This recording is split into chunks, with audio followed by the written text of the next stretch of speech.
Welcome to RetroIsland.com, the only site for everything retro. The Retro Island Network for everything retro. RetroIsland.com.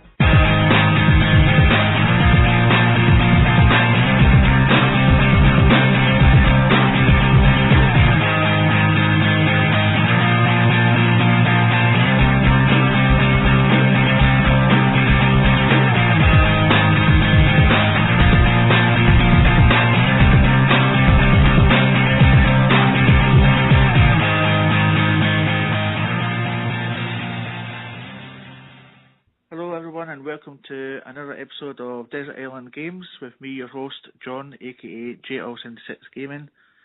And this is a special edition of Desert Island Games, which usually goes out on a Monday night, but tonight we have a special extra edition which is going to go out on Wednesday. And I'm very excited to introduce my special guest from Happy Console Gamer. It's Rob Mann. Welcome, Rob. Oh, cheers, mate. Thank you very much. I'm very, very excited to be here. I'm very, very excited to have you as well. It's a great honour to have you on the show. Oh, geez, it's my pleasure, absolutely. And for those of you that don't know, but I'm sure most people do, but for anybody that's lived under a rock, Rob is part of a very successful YouTube channel called Happy Console Gamer, and it's got over 67,000 subscribers the last time I checked. Oh, geez, we up that high now. Holy crap. Yeah, I think it was 67,400 and something. Oh, my God. Yeah, so that's awesome. And you do that with a chap called Johnny Millennium. Yeah, that's correct. That's it's mainly his channel.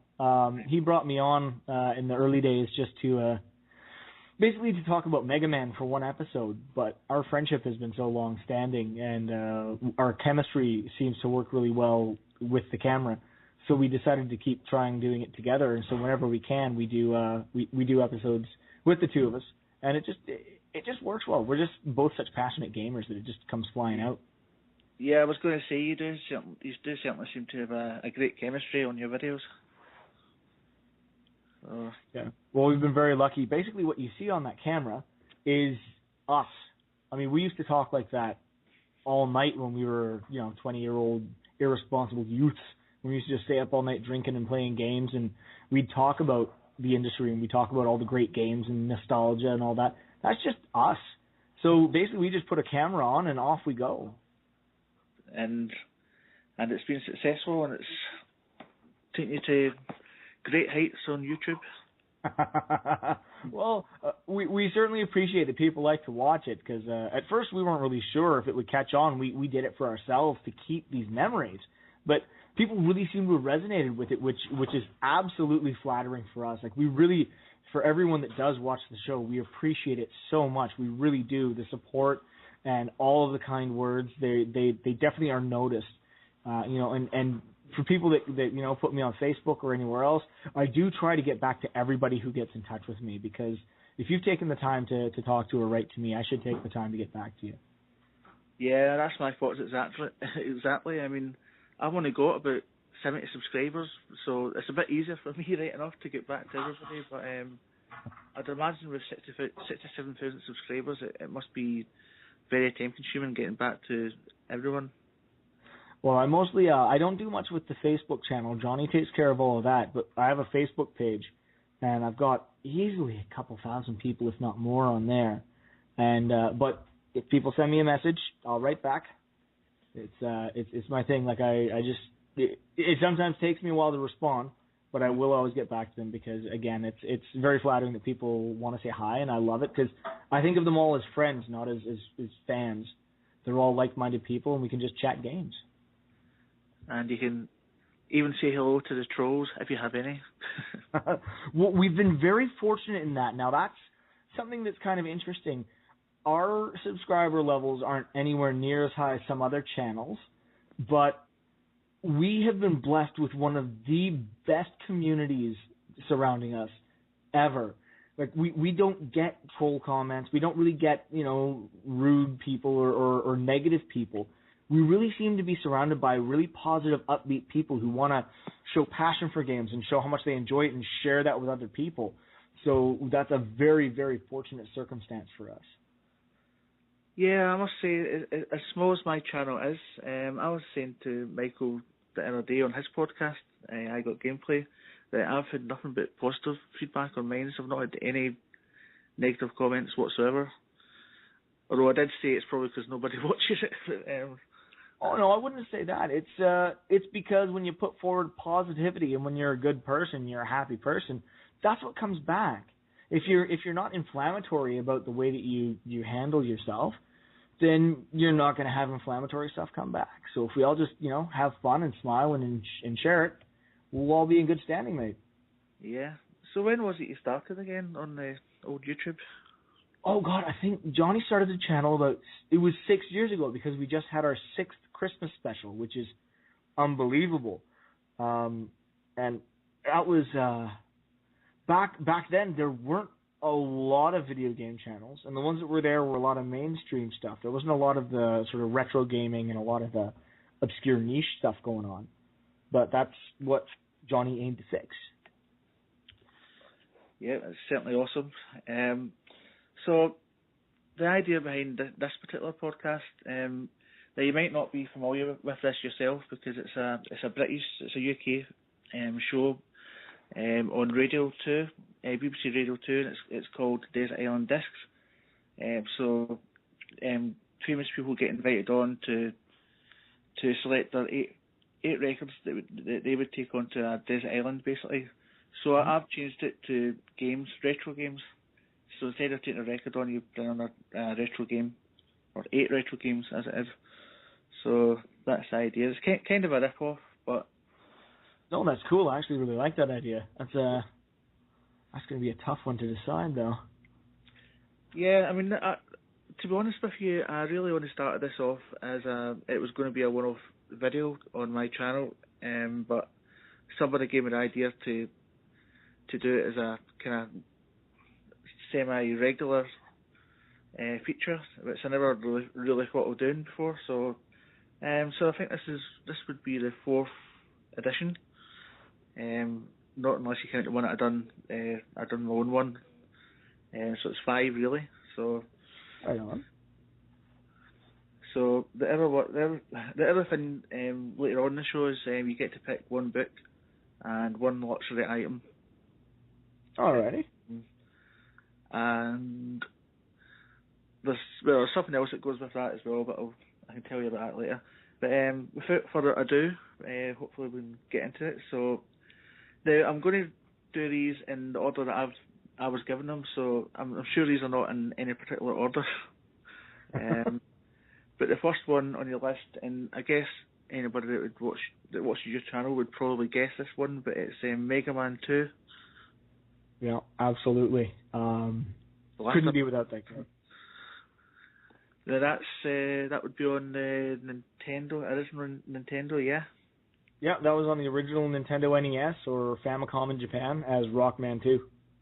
Rockman 2, Now, I believe that came out, forgive me if my research is crap here, but I think that came out on July 11th, 1989 in North America.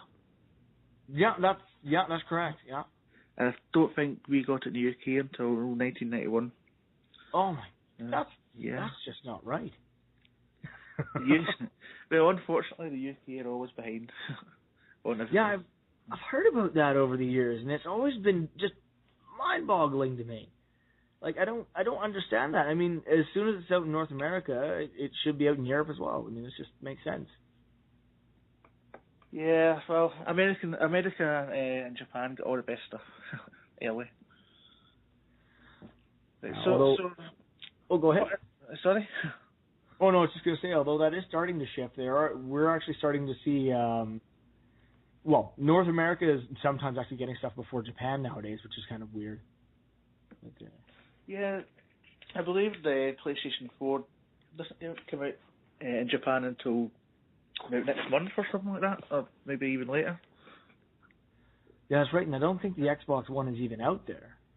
I don't think there's plans to bring it out, are there? I'm not sure about Xbox One, but certainly I think PlayStation 4 doesn't come out maybe till next month or maybe March, which I found quite bizarre, seeing as it's made in Japan. So, well, it's just sort of, I guess it's a sign of the way the game times are going, because North America has become this just powerful juggernaut of a market. So, I guess they're starting to aim things towards there now. Anyway, I've got a bit off topic. Oh yeah, sorry, I tend to tangent. I apologize. No, that was me. So Mega Man 2. So what is it about this game? What made you fall in love with this game in the first place? Well, the first game, Mega Man 1, was excellent, and I remember playing it was like a revelation to me. But I mean, back in those days, you didn't often see sequels. There weren't, like we have now, sequelitis, where there's just tons of them all over. And when Mega Man 2 first arrived, it just blew my mind. I couldn't believe there was a second one. I was super excited for that. And it just seemed to have been refined and distilled to perfection. It was the same jump and shoot gameplay, but the level design was just so good. And the music was excellent. The bosses were well thought out, and the sort of the way that the weapons worked against each other. It was just such an excellently crafted game. It was just challenging enough without making it like, controller throwing absolute furious anger play. Yeah. But it had a really good challenge. And then replayability was great because there were always little items that were sort of up out of the way that were harder to get to, and you had to try and figure out how to get them and sort of, what order was the optimal to finish off all the bosses. So it's just, for me, it's my favorite game of all time, and it would definitely, if I was stuck on a desert island, I would have to have that game. Brilliant. I believe there's actually an iOS version of that, an iPhone. Have you played that one? I have. Now, I find the controls on that viciously difficult when you're using them on screen. Yeah. Because it's just really, I don't know, I find that I have trouble playing through it. My eldest son has managed to finish off 4 of the Robot Masters on that. But I can't even get past Airman with it. I'm just, for that kind of controls, it just doesn't work for me. Yeah, I mean, I find the same. I've been playing the Grand Theft Auto games on iPad, and as good as they are, I just can't get used to the controls on the iPad. It seems a bit strange. Yeah, I'm thinking I might have to pick up one of those little controller cases that you can snap on the outside of the phone and see how that goes. Yeah, I've seen some of them. They definitely look awesome. I actually used to have a Sony, I think it was called a Sony Xperia Play phone. So it was like a PlayStation phone. Yeah. That would have been ideal, but unfortunately there wasn't a lot of games coming out for it, so it seemed a bit of a waste. Well, I'm sure if they were jailbroken, you could probably put emulators on it, though. Yeah, you could have done that. That is true. I'm too lazy to do all that stuff. So am I. Incidentally, Michael Burhan said that the Xbox One is not coming out in Japan. There's no plan for a release. You were talking about that earlier. So. Yeah. Oh well. Well, they have traditionally not done well in Japan. The Xbox systems and games just really have never really sold well over there. So I guess in this case, they're just not going to bother, or they're going to just wait and see if there is a demand and an outcry, then they'll release it. But in the meantime, they're just not going to bother. Yeah. Okay, so that's the first game. The second game that I've got on your list is a game called YS Book 1 and 2. Yes, YS Book 1 and 2. For the TurboGrafx CD system, or Turbo Duo. Yeah. Really, now, I can't remember what year that one came out. I'm a little fuzzy. I believe it was 1990. Okay, so that's Johnny's one of his most favorite games of all time, and I've sat down and played through a good chunk of it, and I would love to finish it.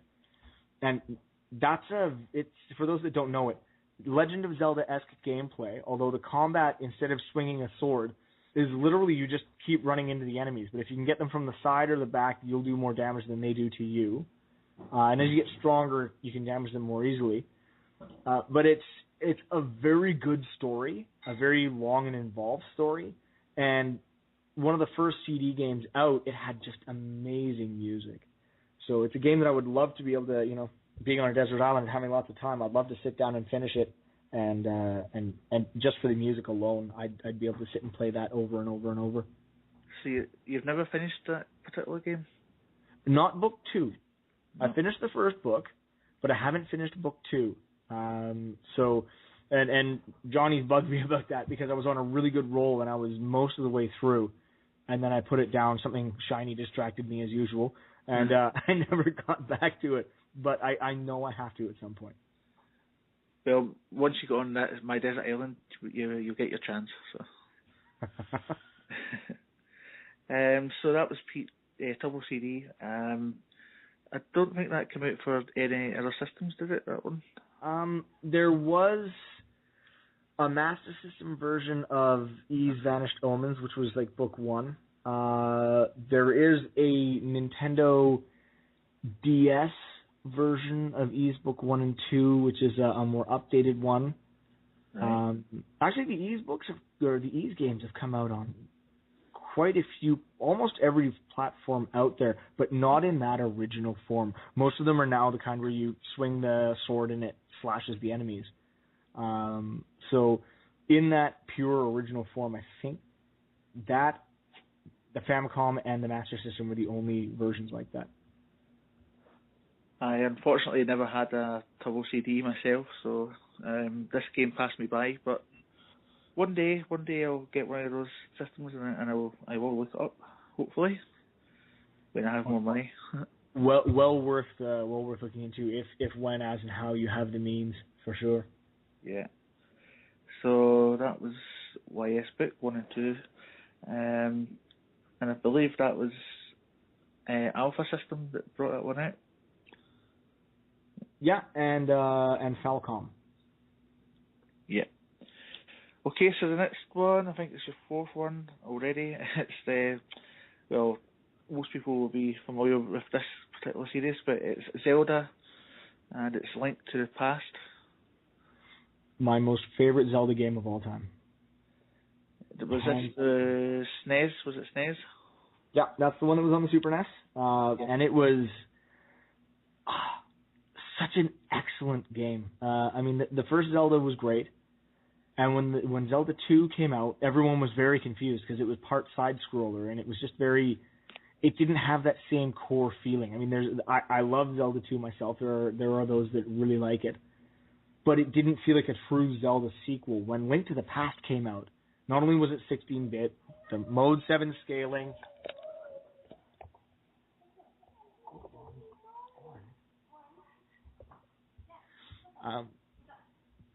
Sorry. Movie man apparently had a bit of a scary dream and he needs some reassuring. Mum's taking care of it. Oh, yeah. Did you Poor little bugger. Did you just say the wee man? Yeah. Yeah. Like it's Scottish. Do you have some Scottish roots? Yes, Scottish and Irish. I love to drink, but I hate to pay for it. Yeah, that sounds about right. My wife is 3/4 Scottish, quarter Polish, and I've got a bit of a Heinz 57 of the UK. So I've got mostly Scottish and Irish, some English, Welsh, a bit of French in there we don't like to talk about. I'm also a 10th generation Canadian on one side, so I bleed maple syrup apparently. But, no, there's a fair amount of the Scottish in the background. As a matter of fact, after marrying my wife, I have been accepted into the Cameron of Iraq clan that was her family's clan. And I've been told that I am allowed to wear the tartan, so as soon as I can afford it, I am going to get myself a full kilt. Oh, right. Yeah, you need to do it. Oh, absolutely. I was kind of jealous, actually, at John's wedding, because he and his family, he's Ferguson, and so he wore the family tartan, and as did a lot of his uncles that had full kilt. But I wasn't able to get one in time. Otherwise, I would have worn it for that. See, my family don't have a tartan, so when I get married, I wore the Rangers tartan, which is obviously the Rangers Football Club tartan. Oh, nice. Yeah, and I actually got married at Ibrox Stadium, which is the home of Rangers. Glasgow Rangers Football Club. Yes, I got married at the stadium. Hey, very nice, man. As a matter of fact, I have an interesting kind of a history with them in that when I was in high school, one of the years that we had a really big dump of snow, I was walking home from a friend's house, and in the field by my high school, I could see this bright blue something lying in the snow. And I ran over, and it turned out it was a Glasgow Rangers toque. And I'd not heard of that football club at the time in high school, but I kept it, and I loved it. I loved the team logo, and I loved the design, and so I kept that. And then a few years ago, there was a shop that opened up in New Westminster near where I am, and they had team scarves, and I managed to get a Glasgow scarf as well. Brilliant. The old red, white, and blue. Yeah, that's my team. Brilliant. Well, you're in my good books anyway. Of course, in Scotland you wouldn't be called Robman, you would be called Rabman. Rabman. In Scotland you would be called Rabman, not Robman. Because for people that are in Scotland that are called Rob, we call them Rab. It's just sort of an inflection difference, though, yeah. Yeah, it's just a Scottish slang way of saying it, so... As long as they don't call me Nobby, that's fine. Nobby? I used to have a cat called Nobby. I used to work at the British Ex-Servicemen's Association over here, tending bar, and there was more than a few of the folks that would come in nicknamed me Nobby, because apparently that was another nickname for people named Rob. I've not heard that. Or it could have been because of my shaved head and the shiny scalp. I don't know. Well, as I say, I used to have a cat called Nobby. Oh, that's awesome. Yeah. But I think that cat was called after Nobby Stiles, who I think is a English football goalkeeper. It wasn't me that named the cat. So. Otherwise it wouldn't have been an English goalkeeper, eh? No, it would have been a chap called Andy Gordon. Famous Rangers goalkeeper.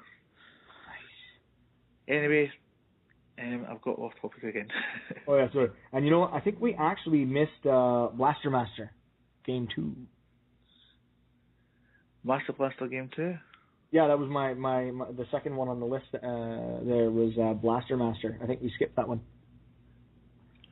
Ah, right. Yes, I do apologise. We'll go back to Blaster Master. No worries. I mean, it's not, aside from Mega Man 2, they're not really in any specific order. Yeah. But that's one that's very near and dear to my heart, so I definitely wanted to mention it. Mega Man 2, of course, is going to be at the top. Okay, so Blaster Master, what's your memories of that one? Well, in Japan it was known as Meta Fight, and it's got a really weird story.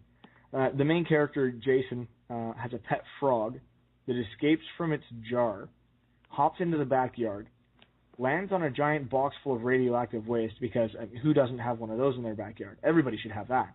I've definitely got one. Oh, yeah? I like to keep 2 or 3 back there just in case the kids get uppity. But and then the frog touches it, grows to immense size, falls through a hole in the ground that opens up. The kid jumps after it because, you know, that's one big old radioactive frog. You got to get that back. And finds a tank that just so happens to have a driver uniform his size in it, and drives off into the underground. Eh? Sorry, carry on. Well, I was going to say, it's a really bizarre story. It's an excellent game, though. It's a side-scrolling game. You're driving around the little tank and shooting, and you can rotate the cannon upward and fire up, and it jumps. And you can also jump out, and the little guy will walk around, and you can go through doorways into like a Legend of Zelda view dungeon. It's a great, great game. I played that back when I was quite young, when it came out. I would go through games in like an hour. I could just run through most Nintendo games.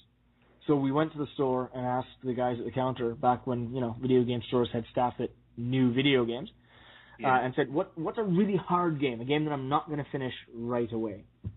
And the guy recommended this one. And so I bought it sight unseen, sort of a blind buy, and it's excellent. Now, as a side story, it's also the game that got my wife and I together. Oh, really? Oh, how did that go? Yeah, she's a gamer as well, and she played it as a kid. And when we were on our first date, she asked, she said, "Oh, you played the old Nintendo, yeah?" And I said, "Yes." And she said, "Do you remember a game called Blaster Master?" Because I could never get past the crab boss on level 5, and I just about passed out. That's it. That was pretty much the point when I knew I was going to marry her, I think. When you've got somebody that loves Master Blaster, and you can't go wrong, can you? Oh no! The couple of games together stays together. Yeah. My wife doesn't play much games. She does have a 3DS. Nice. Well, saves the gateway. It all starts somewhere. It's a start, yeah. Yeah. I did manage to get her to play Grand Theft Auto once, but it was a Grand Theft Auto Chinatown Wars, so that being Grand Theft Auto being my favourite series, at least got her interested in that. Good deal. So, well, I mean, that game is excellent stress relief. I mean, you have a bad day, you come home, run over some people, beat up some hookers. That's a good day. Yeah, I mean, I do that in real life as well. So. No, I don't really. No.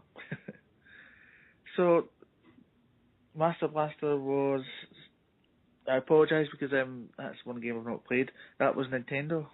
Yeah, that came out on the NES and the Famicom, and it was and I think that's about it. There have been a couple of very forgettable sequels that we won't mention. There is, however, a sort of a remake / sequel on WiiWare that's excellent. So if anyone wants to see what the series is about, that'd be an excellent place to start if you have a Wii. Brilliant. I don't know how I managed to miss that one.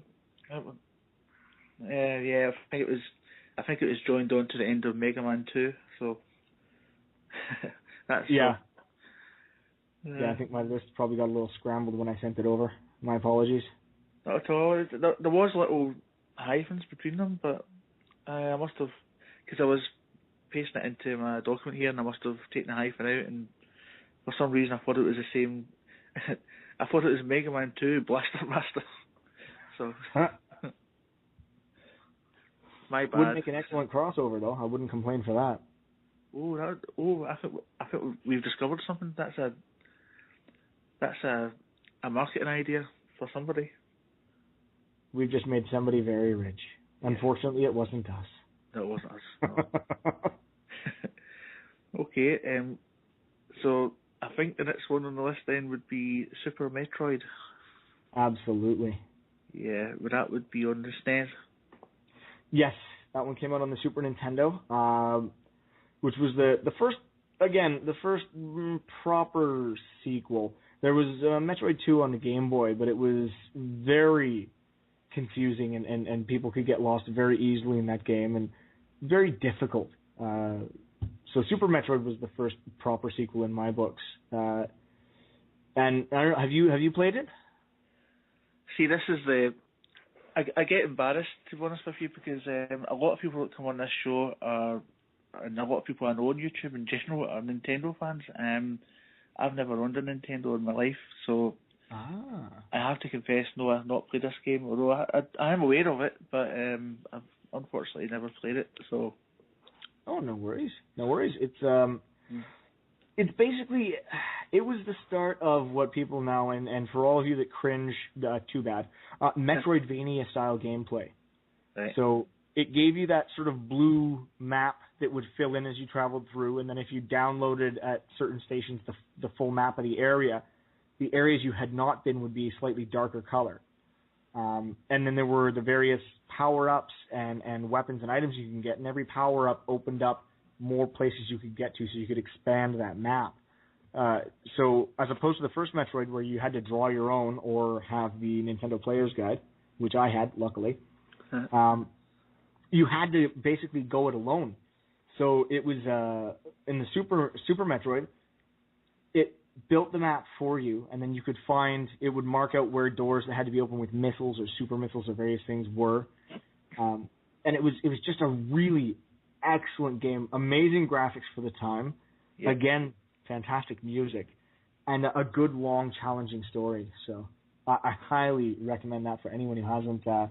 If you get the chance, if you have a Super Famicom or you can stam one off a mate, I would highly recommend picking that up and giving it a try. I think actually it's also on the Wii U eStore right now, and it's not very expensive.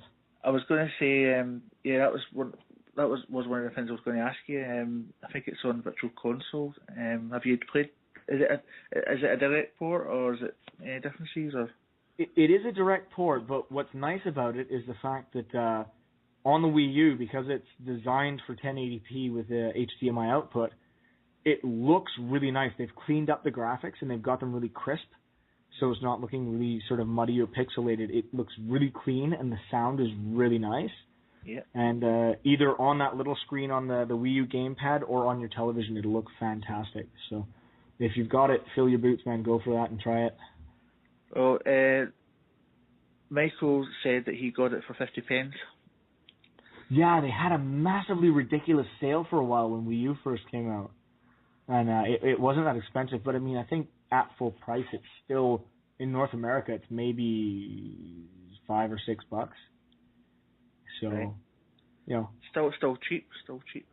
Yeah, very, very affordable. The Virtual Console for anyone that wants to get into retro gaming, yeah, hit it up. It's an excellent way to do it. I believe this game came out actually in 1994. I think so, yeah. I'm terrible. 20 years ago today. Well, not 20 years ago this year. So, yeah, for sure.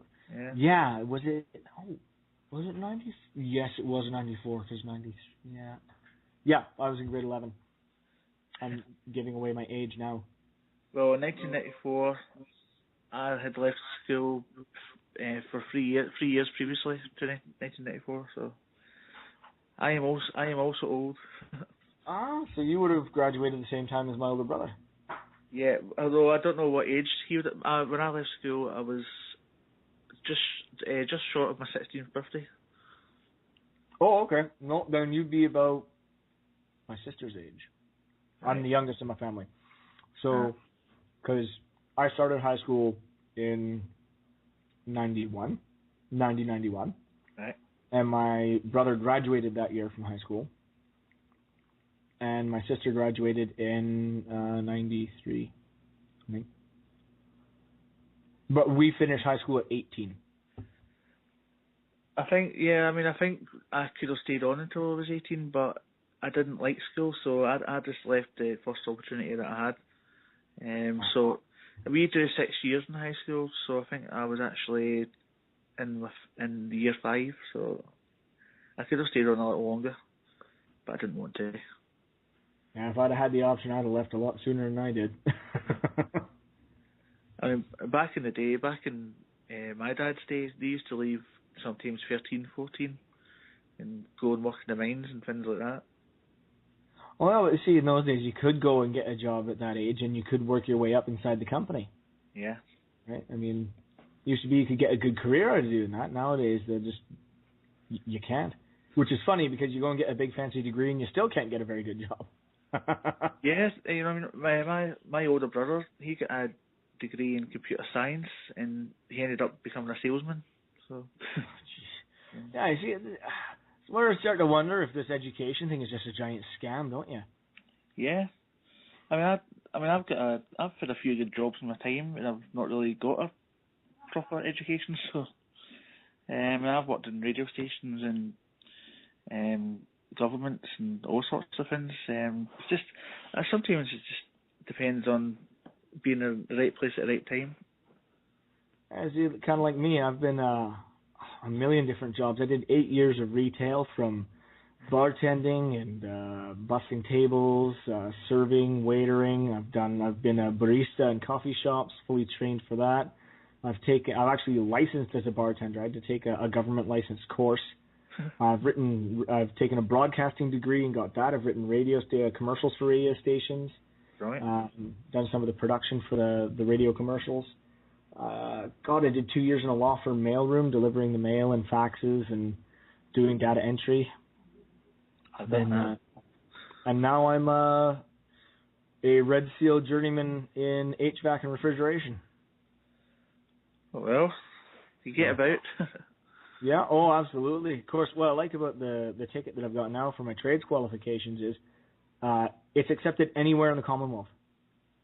That's handy.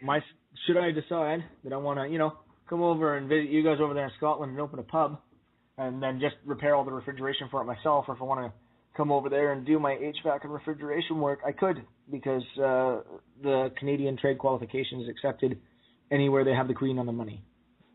Well, you should, because Glasgow is badly in need of some good pubs. So. Well, that's shocking to me, to be honest with you. I would have thought you'd have a good number of them there. Oh, no, there is a lot, but they're just mostly crap. Need a good proper pub, eh? Yes, there's a couple of good ones. I've been hearing actually these horrifyingly shocking rumors that most of the pubs now are all sort of, modernized, and the walls are all painted white or bright colors, and there's like this fancy furniture, and it's not like good old pubs with, a wood bar and brass rail and dim lighting and brick walls. And yes, it's not far from the truth. A lot of pubs over here are kind of chain pubs. So wherever there's a pub in London or Birmingham or Manchester, you'll get exactly the same pub in Glasgow. And there's a chain of pubs. I'm not even going to say a name in case I get into trouble, but people will know what the chain that I'm talking about. So there's a lot of pubs like that in Glasgow, and they've no atmosphere. There's no music in them. It's just mostly people sitting about having dinner and things like that. So, see, that's not right. I mean, I've obviously got romanticized notions of it because I've never actually been over to the UK, and I'd love to. I would love to. I want to go to Scotland with my family someday and show them their roots and all that. But I mean, a proper pub, in my opinion, should be owned by owned by like a wife and a husband or something like that, and be an established neighborhood fixture, and a nice softly lit interior with dark hardwood furniture and comfy chairs that are a little bit threadbare, and a good big fireplace, good hearty food, a good bit of either haggis or steak and kidney pie, or your fish and chips, and then a good selection of ales on tap, nice collection of scotch behind the bar. That'd be a proper pub. To be fair, there is some pubs in Glasgow, and most of the pubs like that in Glasgow are kind of in the west end of Glasgow. Okay. Whereas I kind of drink central, so. I was just going to say something about pubs, and it just went completely out of my mind. Oh, no, I tend to do that to people. Yeah. Oh well, I'm sure it'll come back to me. It's something to do with... Oh yeah, that's what I was going to say. I'm glad I remembered.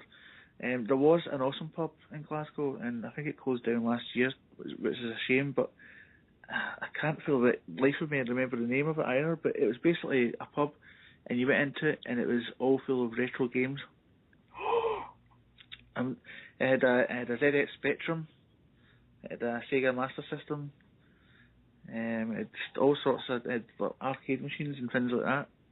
Oh, that sounds like heaven. It was brilliant. You could just go up and, anybody, if you just wanted to, you could just go up and have a little shot on the Spectrum or pick up a Master System controller. And it was all like settees and like sofas and stuff you could sit on. It wasn't even like, like usual kind of tables and chairs and things that you get in pubs. So. Oh, that sounds amazing. Oh man. Yeah, but I went in it. I think last year, and it had all gone. It had all changed. Where's the Spectrum? Oh, that's heartbreaking. That's just not right. Yeah, I don't know who made the decision to change it, but. Well, whoever they are, find them and hang them. Yes. When I win the lottery, I will set one up. So. And I will call it Desert Island Games. And I will work on your refrigeration, and I'll tend the bar for you. Brilliant. That sounds like a plan. All right, I'm in. Anyway, just finishing up on Super Metroid. I was going to say that a little fact that I found on it was it came first in Game Radar's all-time SNES games. Oh, did it? Yeah. Good show, that. Well, I mean, it really is a title that holds up on its own. Even today, it is absolutely, it holds up wonderfully. Yeah. Awesome game, awesome choice. And the next one, hopefully I've not missed anymore, but I believe the next one is Granadia. Am I saying that right? Yeah. Grandia. Grandia, sorry. No, it's all good. It's that was a PS1 role-playing game, originally in Japan on the Sega Saturn, but yeah. A little history lesson for those that aren't aware. The Sega Saturn in North America, especially, for some reason, they refused to release Japanese-made games for the most part. Like, they would not bring over the traditional JRPGs to North America. They seemed to think that it was too niche and it would make their console look too niche, and it wouldn't sell well enough, and it wouldn't promote the Sega Saturn the way it should. The problem is, when it came to 2D graphic games like this, the Saturn was so much better than the PS1, but they would not allow these games over in North America. So eventually, Sony grabbed it. They picked it up from Game Arts and did a Sony PlayStation version, which is the one that we got here, and it is so good. It's got that sweeping story that starts where you're a little kid in a small town and you're pretending to be an adventurer, and then you get swept up in all these big political events and travel the world, and it just grows and grows and grows as you play. All of the characters are really likable. All of the artwork is so charming. The music is grand where it needs to be and very simple where it's best for that. And the combat system is so intuitive and user-friendly that it flows excellently. I played this when I was living in a small town in the interior of British Columbia called Quesnel, which is, for those that live in BC would know, between a town called Williams Lake and another one called Prince George. Halfway in between, there's this tiny little armpit of a town called Quesnel, and I was there for about 4 months working at the radio station writing commercials. And while I was there was nothing to do. I lived on my own. Most of the people my age that were into the same things had left for the mainland in the big city. So I just went home of a night and drank a few beers and played this every night, and it was awesome. Such a great way to kind of shut out the rest of the world and really enjoy an excellent game. So for traditional JRPG fans, check this one out. Yeah, I'm guessing that RPG is your favourite genre, because you do have a few RPGs on your list. I didn't actually get into RPGs until I started hanging out with Johnny. He was the one that instigated that. I was originally a side-scrolling platformer and a shooter guy. I was all about action games and Twitch gameplay. Johnny opened my eyes, because I used to be so impatient. I couldn't be bothered to just sit there and, attack magic. It was too slow for me. But he opened my eyes to a slower story pace and, taking your time and leveling up and getting stronger and learning magic. He got me really into that. So I owe him huge for that. So how long have you known Johnny? Oh, God. It's got to be over 20 years by now. Gosh. We started hanging out. He was my older brother's friend. Right. Back in the day, and I was the little brother that was always chased out of the room and not allowed to hang around. But Johnny would always come over and chat with me, and what are you doing? And he was very interested in the Nintendo, and I was playing that. He'd come and chat with me because my brother and his friends were playing Dungeons and Dragons, which John was there to play. The problem is my brother and his friends always argued over the rules and didn't actually play.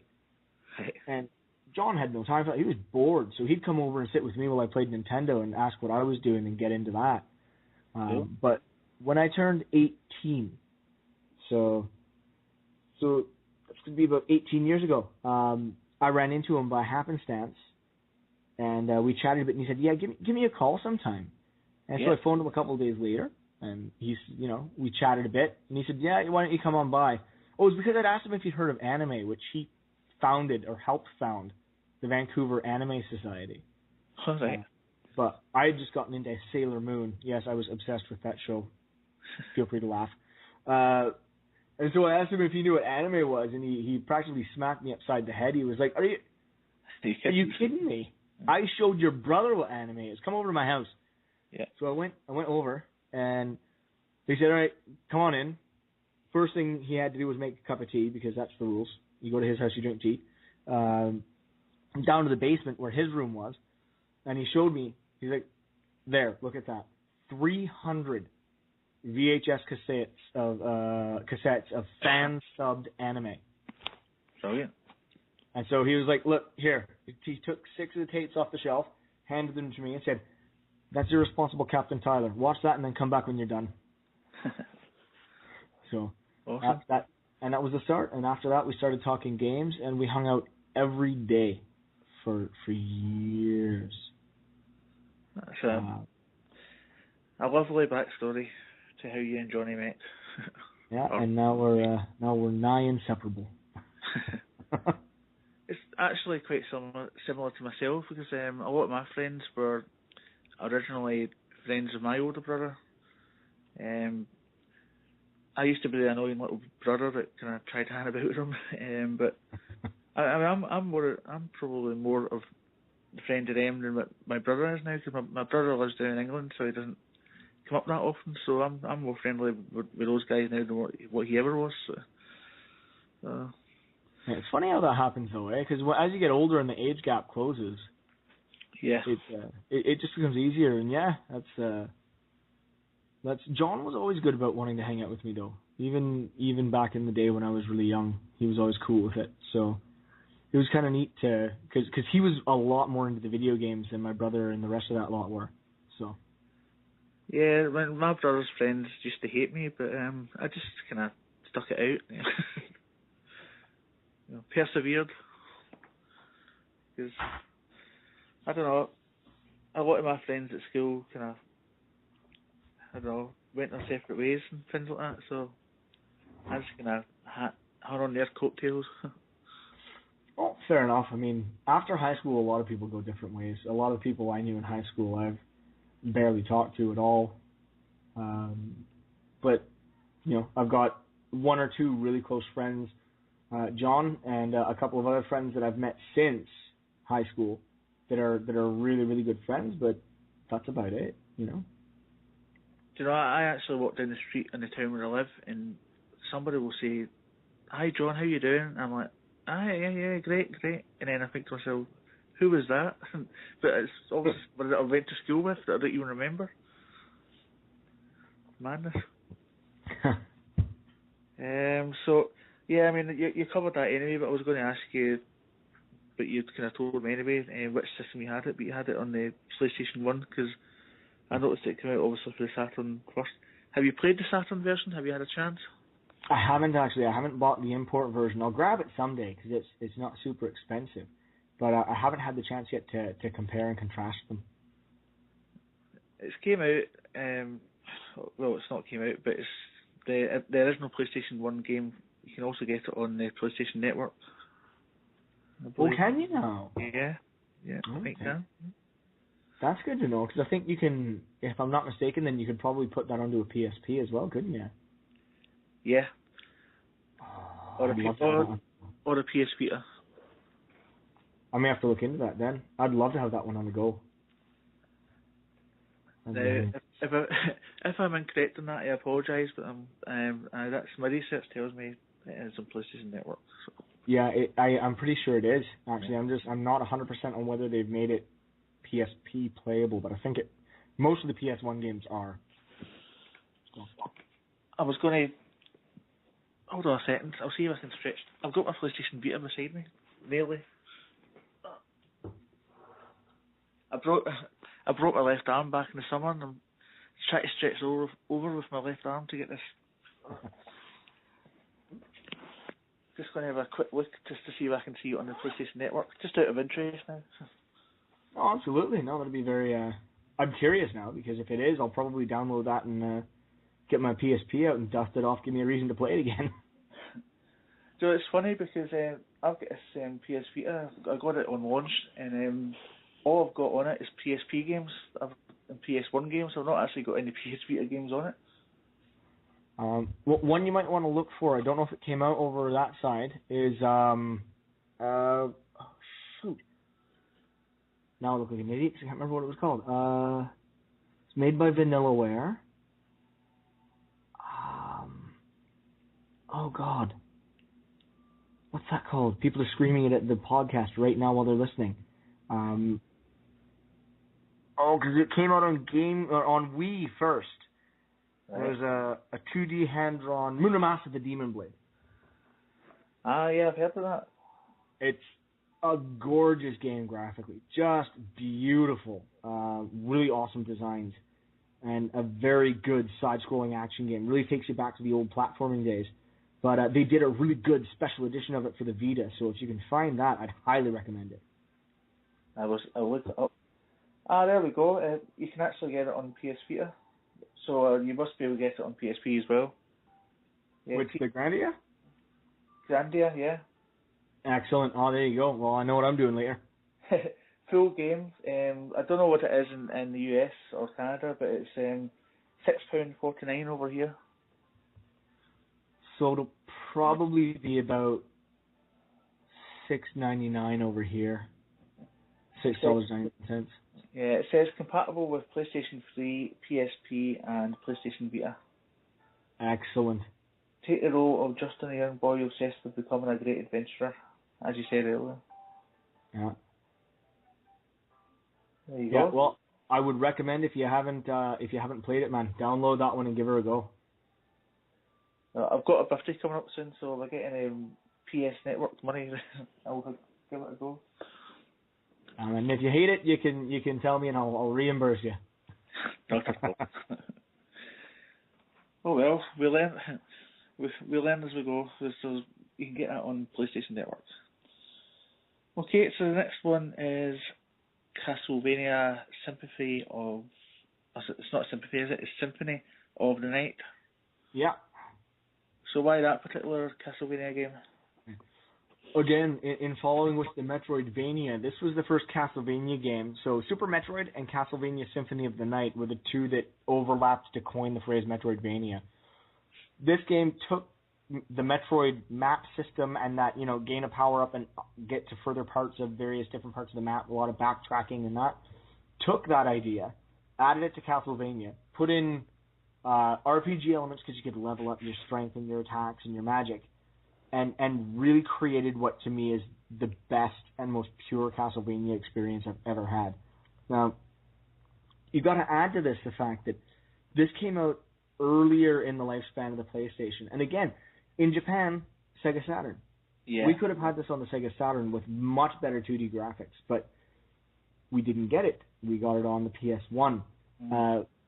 But around the beginning of the PS1's life cycle in North America is when it came out. And I remember, it was the first game I bought with my PlayStation when I finally got one. And Johnny had it, and I played a little bit of it at his house. And then I picked it up, and I brought it home. And at that time, living with my parents, in their house, upstairs, down the end of the hall, there was a bedroom that was attached to like a loft that looked out over the ground floor living room. Right.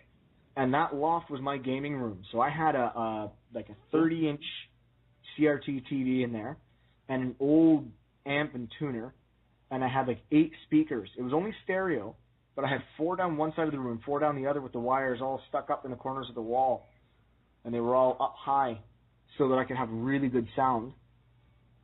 And I had a big beanbag chair in the middle of the room, right in front of the telly, and then I put a coaster on the ground so I could have my pint next to it. And I was sat there the first time Johnny saw me playing it, and that's the first experience I had playing it in my house, was that. The PlayStation hooked up to that telly, the big pint sitting on the coaster, sitting in a beanbag chair, surrounded by the sound. Just cranked, and it was such an amazing experience.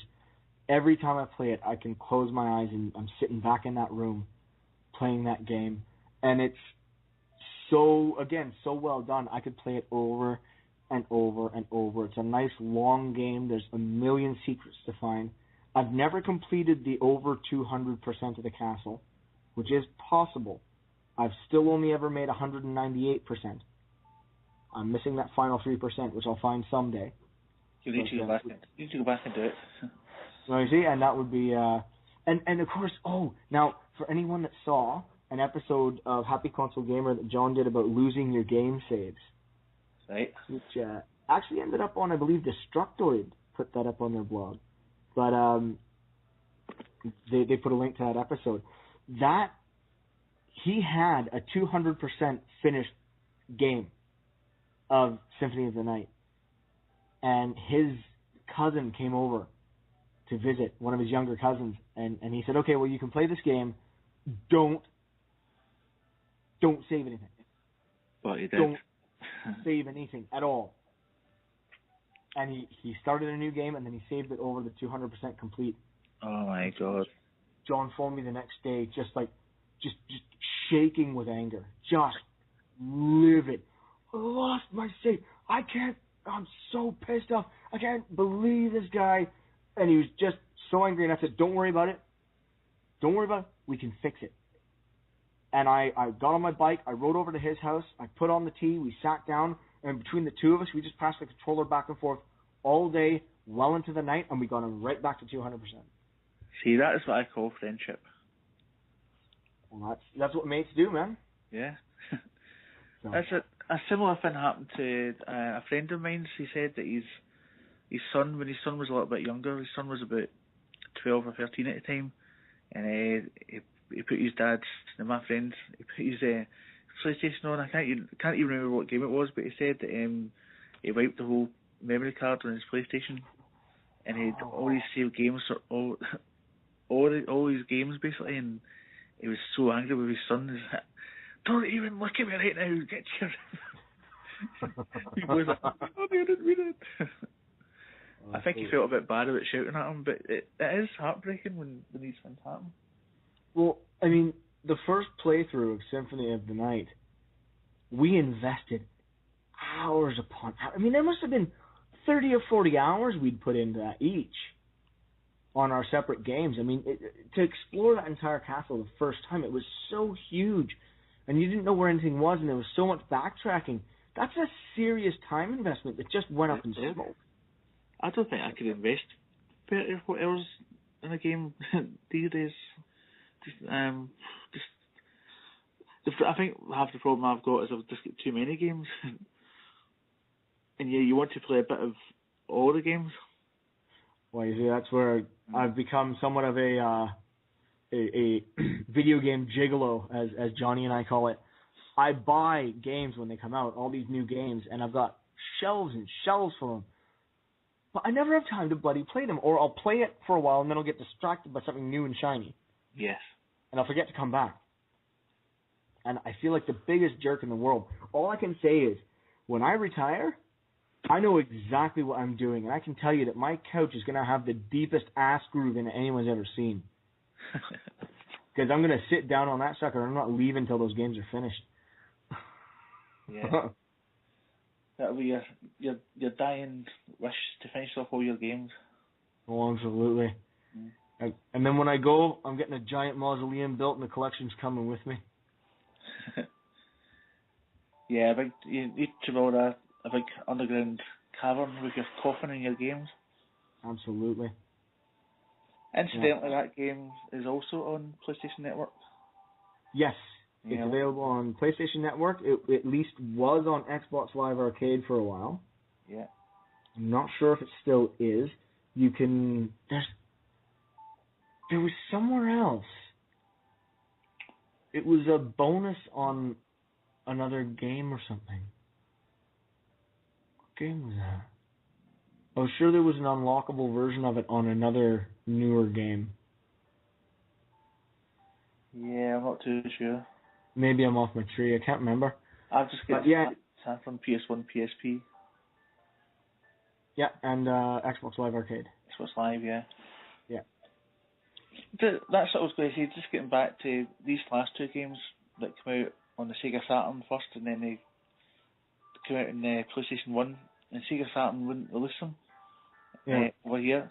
I wonder if it's things like that that's maybe made the Sega Saturn essentially fail in the end.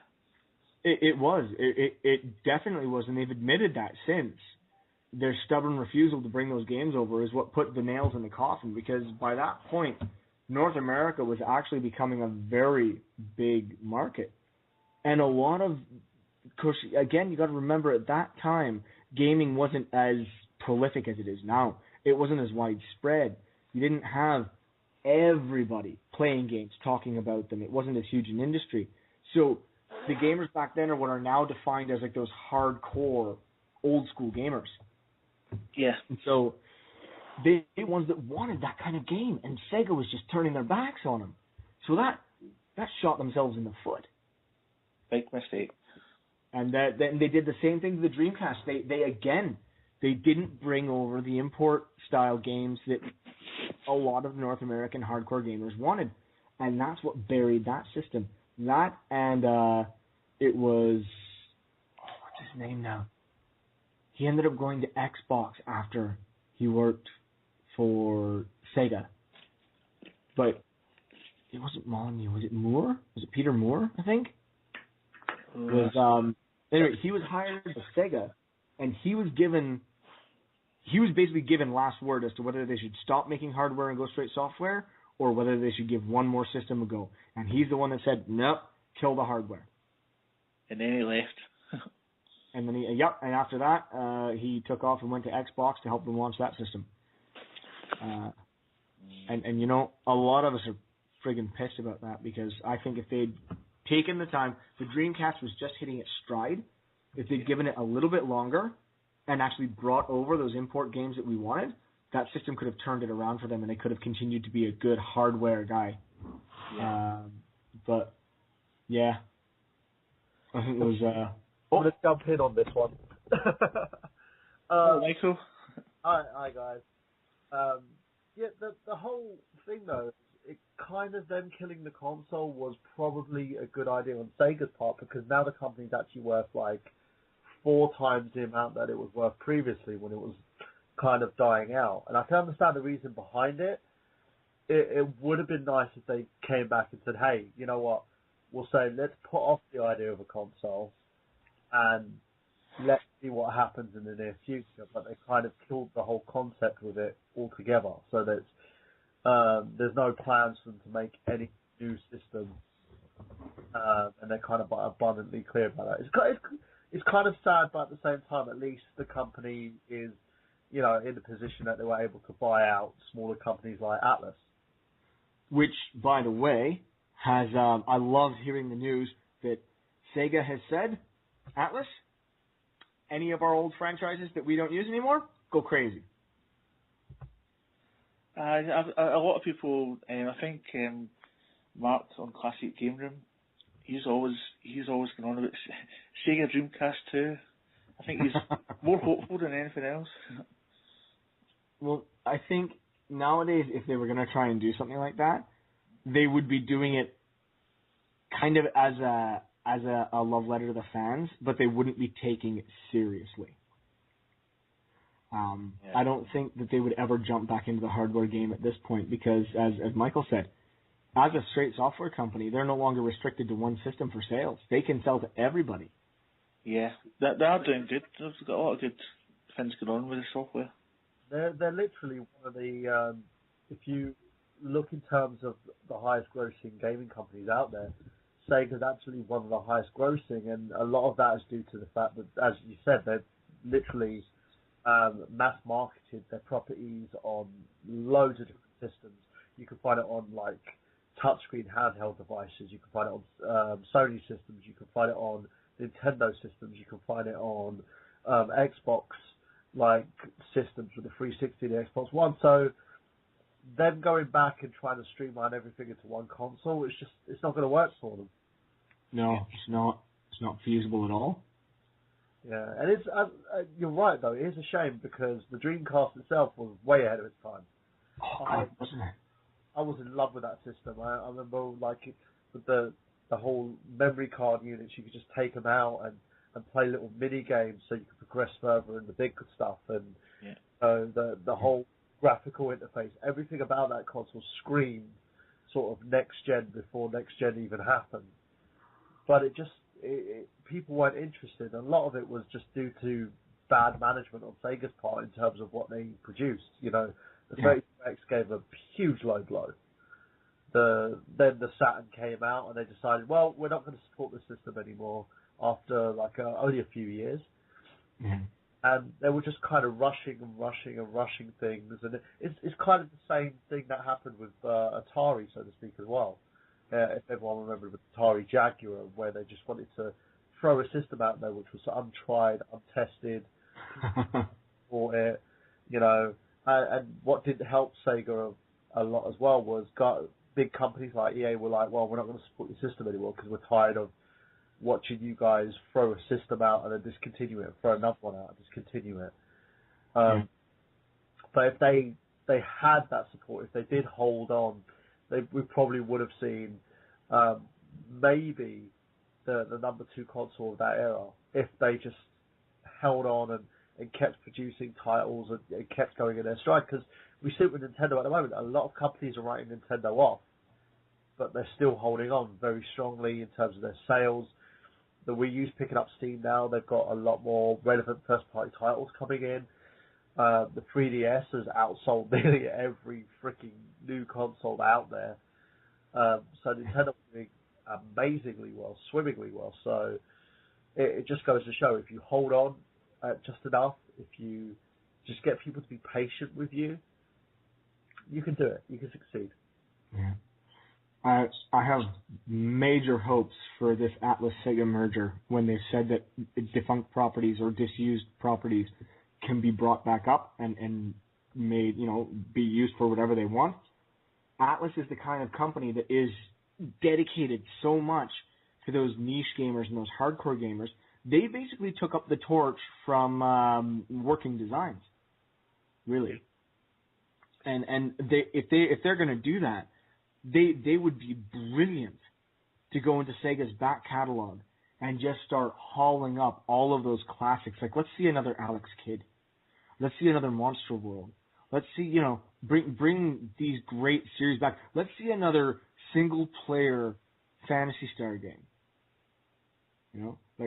Bring these properties back, eh? Yeah, definitely. It's somebody. Sorry. Fantasy Zone. That's always been my particular favourite Sega game. Fantasy Zone. I love that little ship. Oh, the Opa Opa. Yeah. It's one of those things really that now they've given us unlimited access, and they've kind of gone all like Disney with it, if that makes sense. Because Disney, when they bought out Marvel Comics, they left the properties alone and said, well, we're going to add to it. We're going to give you our back catalogue and stuff, and you guys do what you will with it. And Marvel now has basically been grossing billions upon billions in terms of the way that they're streamlining their industry, and they've been untouched.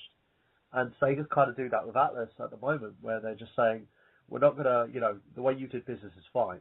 Yeah. There was some mismanagement. Don't worry about it. But we're going to allow you guys to still develop the games that you do it. But what we're going to do is we're going to deal with the marketing and everything like that. And it's worked. And Atlas is still releasing some amazing games and amazing titles. Now that Sega said, hey, you know what? Our library's open to you. Do it as you will. It leaves unlimited amounts of possibilities. And the fanboy in me, I'm just like, yay! Well, I mean, dare we pray there might be an English translated version of Sega Gaga on some of the home consoles, like the virtual consoles or the download services? It would, hopefully, that should be the case, because it would be beneficial. That'd be amazing. Yeah. And we'll went off topic again. Yeah, sorry, again, I am the tangent master. I tend to do that. No, it was me that asked the question, so I'll have to take the blame for that one. Yeah, but somebody at Sega needs the balls booted. Yeah. That's maybe... You can edit that one out, Michael. Shall we move on to the next game? I'm sorry? Shall we move on to the next game, yeah? Yeah, game 8, the last game I would take with me to a desert island. Oh, we've got to 8 already. So it's Dragon Quest 8.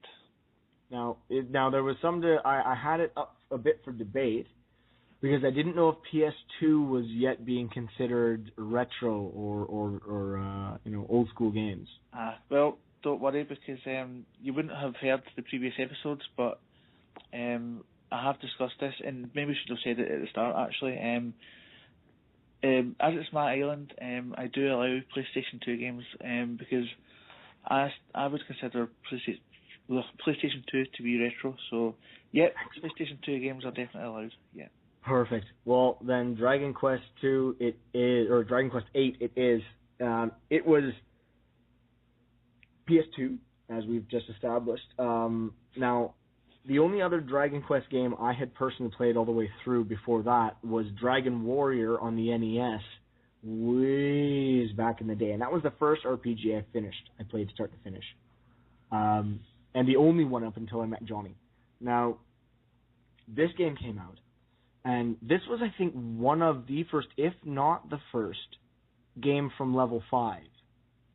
And now, what floored me about this was that they had taken the Akira Toriyama designs and managed to make them 3D, cel shade them, and do it so perfectly that it looked like a living Akira Toriyama world.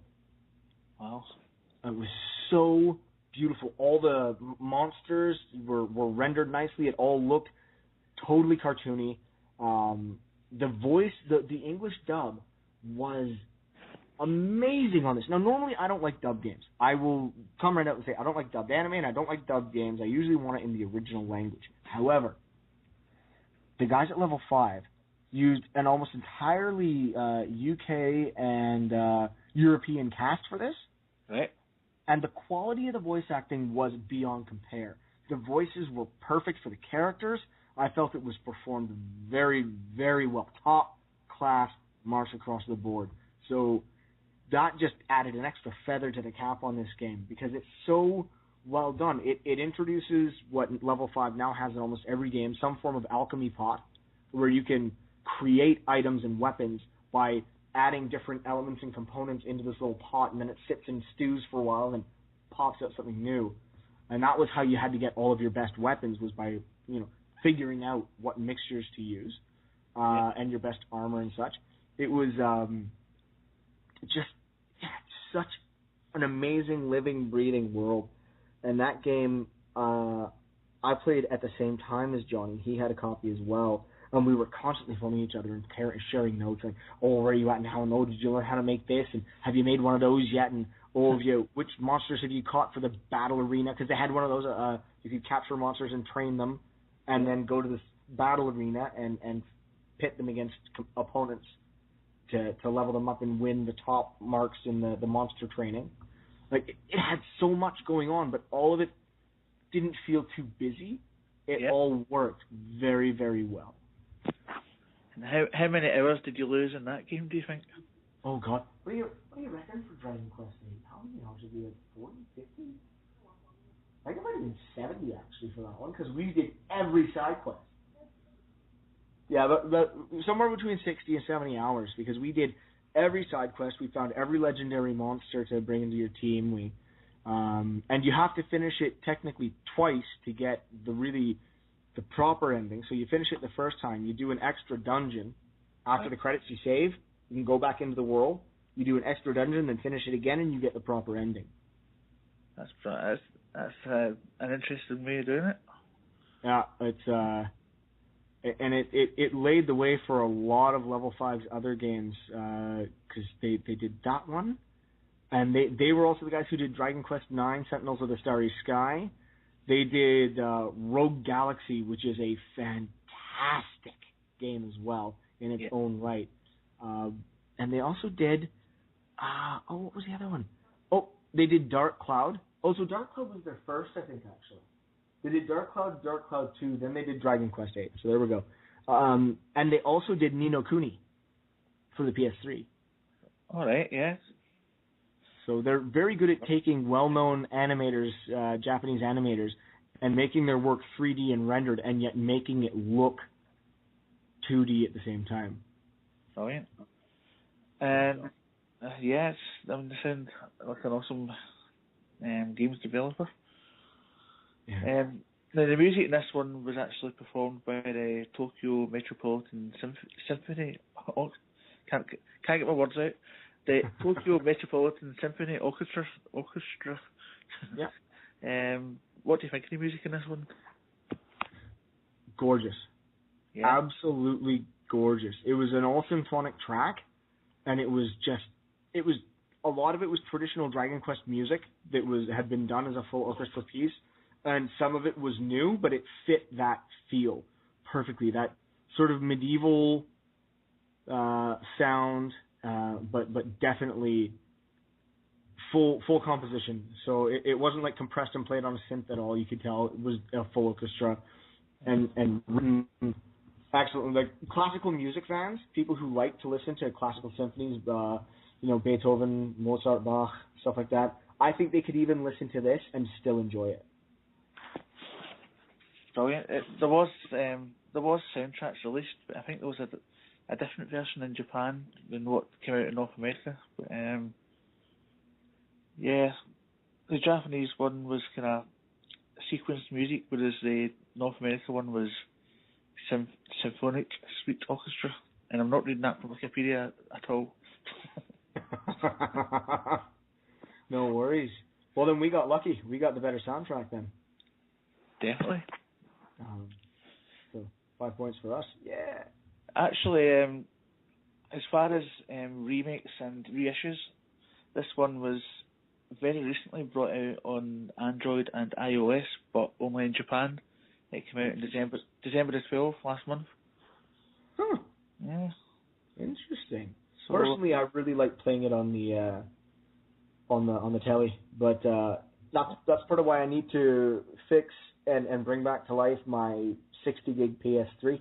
So I've got one of those, but it keeps overheating. So I'm gonna have to do some custom work on it. I'm gonna try and put in a liquid cooled system on it, so that it'll stop overheating permanently. Because to play, especially the level 5 games, those cel shaded 3D RPGs from the PS2, up converted to 1080p with the render smoothing that the PS3 can do, looks so gorgeous in HD. So I have to get my 60 gig fixed. I never had one of those 60 gig ones, unfortunately, which was a shame because around about the time I got my PlayStation 3, my PlayStation 2 packed in. Oh no! So I've rebought a PlayStation 2 last year now, but I didn't get to play any PlayStation 2 games for a good few years. Now, I've still got my PS2 downstairs, but it looks so pretty on the PS3. It just looks so nice that I want to try and bring it back to life.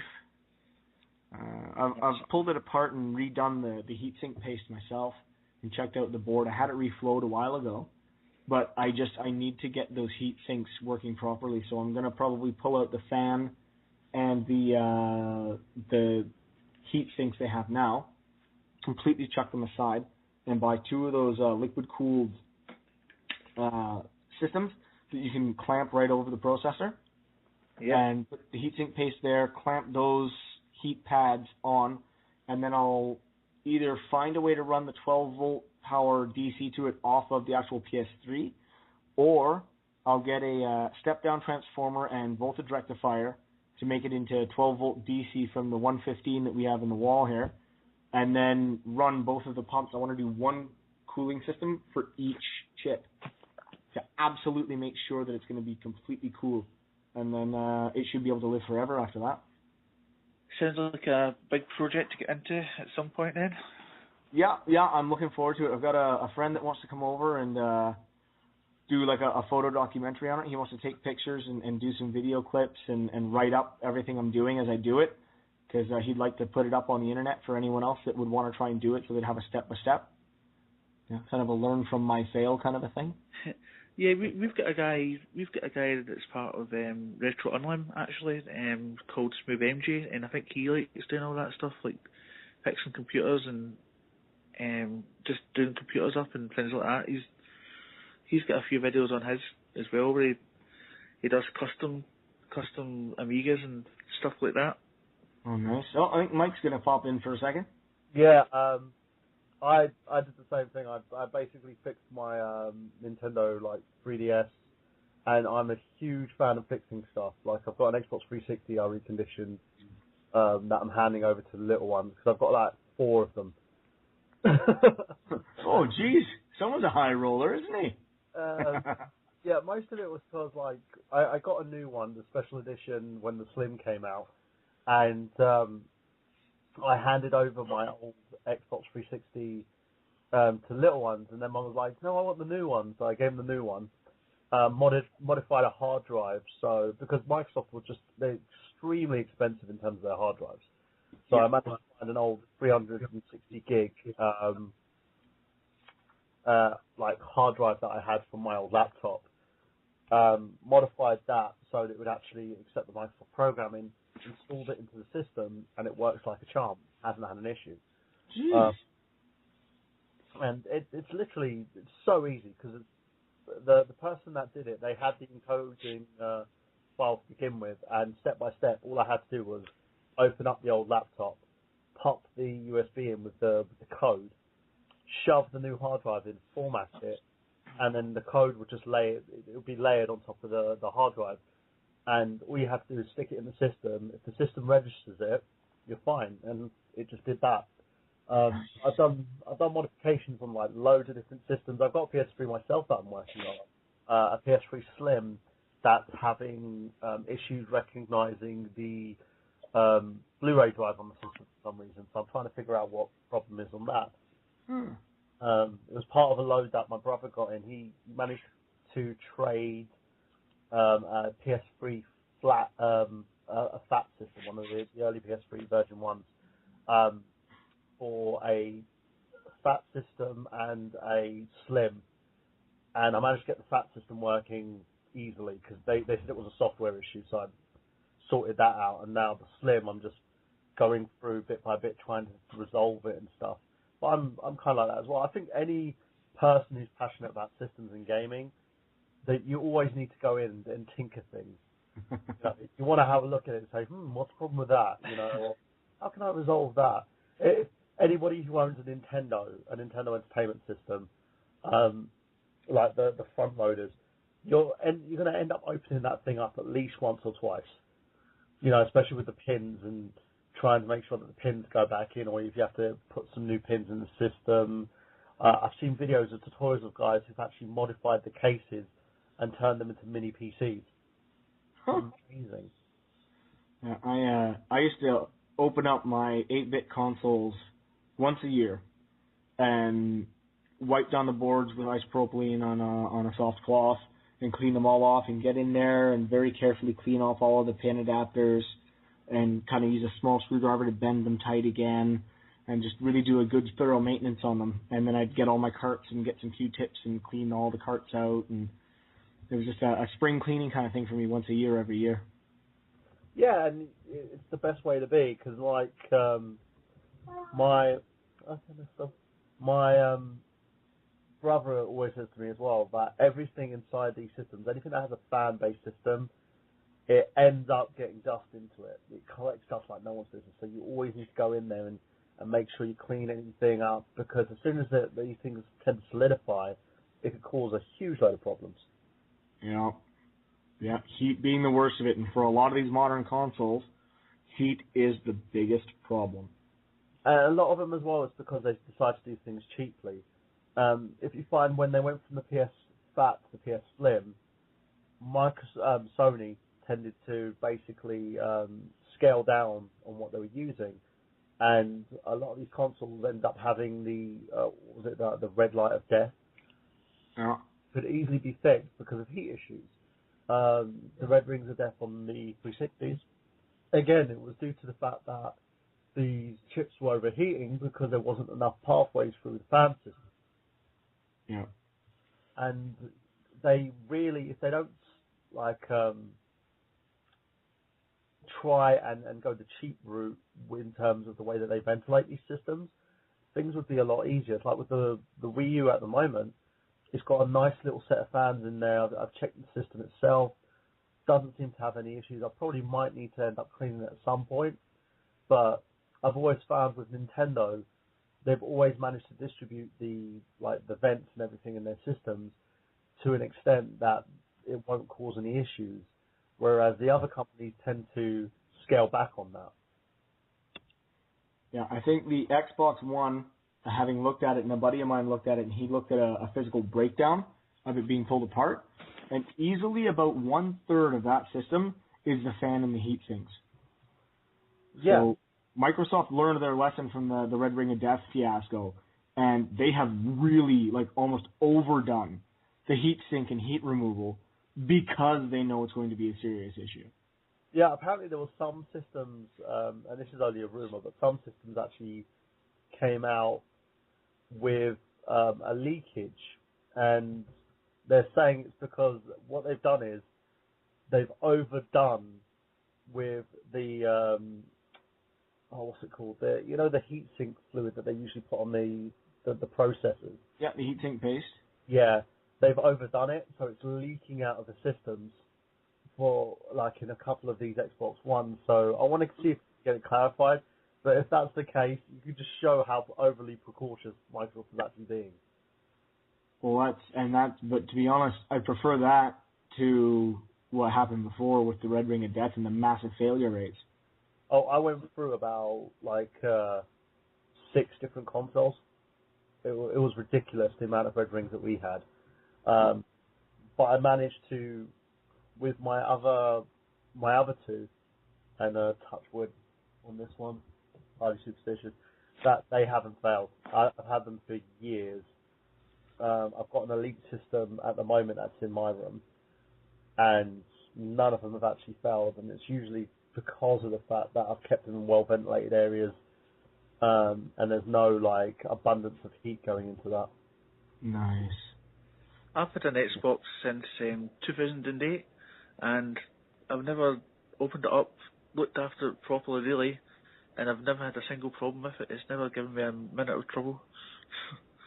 Nice. You are one of the lucky ones, sir. Yes. Yeah, I must just be quite lucky that way.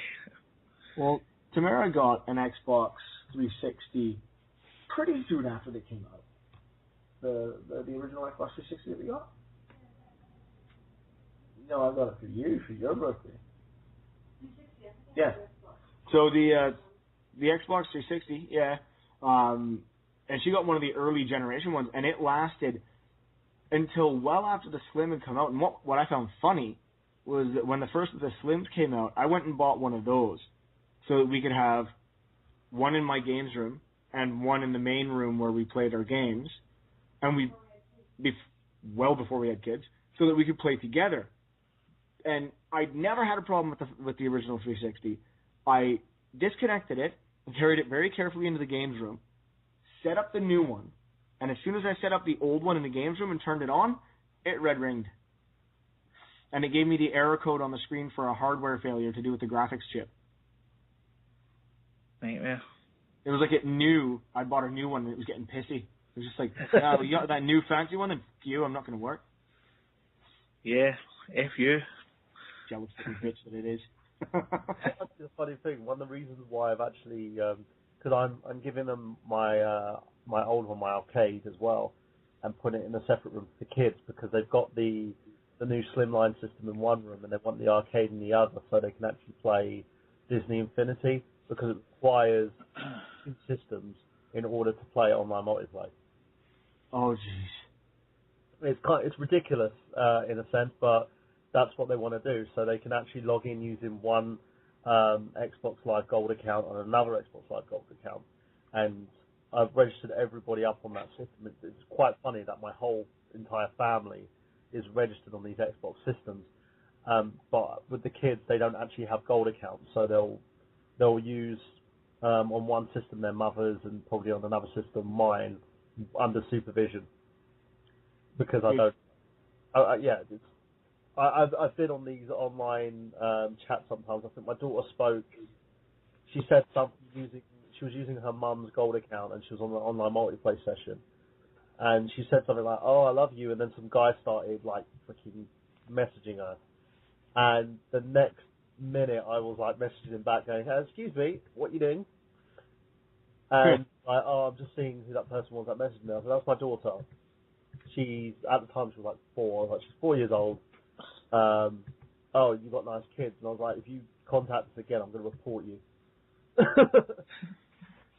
Yeah. You don't know, man. You don't know how many people are online, and especially with kids and stuff. You don't really want to know what what happened. When crap like that happens is when I wish I had the skills to be able to trace their IP so I could go over to their door and knock on it. Yeah, I'm like that too. Yeah. you know, there was actually recently a story about a dad over here whose his kids were outside playing, and his daughter went missing for like 5 minutes. He was in panic, and then he saw her come out of a house, and he went inside the house and asked, like, you know, what were you doing? The guy's like, nothing. He goes, well, my daughter was in your house. What was she doing in your house? He's like, I just, and then he caught a photo of her. She was fully clothed, but on his machine. He threw the guy down, beat the living crap out of him, then called the police after beating the living crap out of him. The police officer saw came down, he was going to get arrested, and saw the files on the system, because he asked the guy, like, open the system. You know, and it's there, the files are there on his PC. Opened the machine up, and he had loads of photos of people's kids. The guy was automatically arrested. You know, he was arrested, the father was in charge, and he actually even put a statement in the paper saying, he goes, it felt so good to wrap my hand around his face. And I don't blame him. Guys like that, I wouldn't even bother arresting him. Put a bullet in him and bury him deep. Yeah. Yeah. You know, like there's nothing else you can do with a guy like that. He's not going to reform. He's never going to get better. He's sick. Put a bullet in him and put him under. See, that's too quick. Give him a slow, painful death. Well, you know, yeah, it would be. Well, but you see, the thing is, yeah, I just think they need to be removed. This little painful death would be nice, but you know, for the expediency, it's a government thing. You know, just put a bullet in them, bury them deep, or grind them into mulch and feed them to the livestock. You know, or just cut off the genitalia. Yeah, I was going to say. They can make sense. We could bring back eunuchs. That could happen. Yeah, I'll do it. Sell him into servitude, cut him off, and then he can just be your butler for the rest of his life. Yeah. That's what I would do. I'll just be like, okay, yep, there you go. You could either live the rest of your life like that, or we're going to take you to prison, and you'll know the word rape. Or listen to a whole episode of Desert Island Games. Oh. You tell him that he can have it back when he learns how to use it responsibly. Yeah. You can have this back when I feel you've matured, mister. Yeah, have the guard just have it around his neck. Just keep it in a jar. You know, that's going in the timeout jail, and you can't have it back until you've learned how to use it properly, young man. Off you go. Christ. Island way. No, I heard a story about a guy who was getting, and it was like a, our age guy, a dad, and he was playing Xbox Live, and he had one of these 13-year-olds that was just mouthing him off as they do. You get the Timmies out there, and there's swearing and everything else. But this guy was a tech-savvy dude, and he managed to trace the kid's IP. And it turned out the kid lived, like, a couple-hour drive from him. So he got in his car, drove over to the kid's house, knocked on the door, and when the kid opened the door, he just punched him in the face. And he said, that'll teach you not to mouth people off online, because sooner or later we'll find you. And he got back in his car and went home. See, that's a beautiful story. Yeah, I played GTA Online, and I had like this kid end up like joining me up online, and I'm playing the game, and he's like asked me to do a mission, and I was like, okay, it's cool. And then a smaller kid, he had the smaller kid into the combo, and I just went to him, whoa, how the hell did you get a hold of a copy of this game? And these kids are just like sitting there, like just talking like they're adults. Oh, I like this and I like that, and oh, she's got blah blah. I would like to do it, and I was like, whoa, stop. Firstly, I don't want to be a part of this conversation. Secondly, I don't know how the hell you two got the hold of these games, right? Because this is an 18-rated game. Bad. Yeah, and I was like, and thirdly, if you say one more word to me, that type of something sexual, because they were like about 10 years old, and I was like, sexual or something really crude, I'm just going to report you. And he said one word, I was like, block.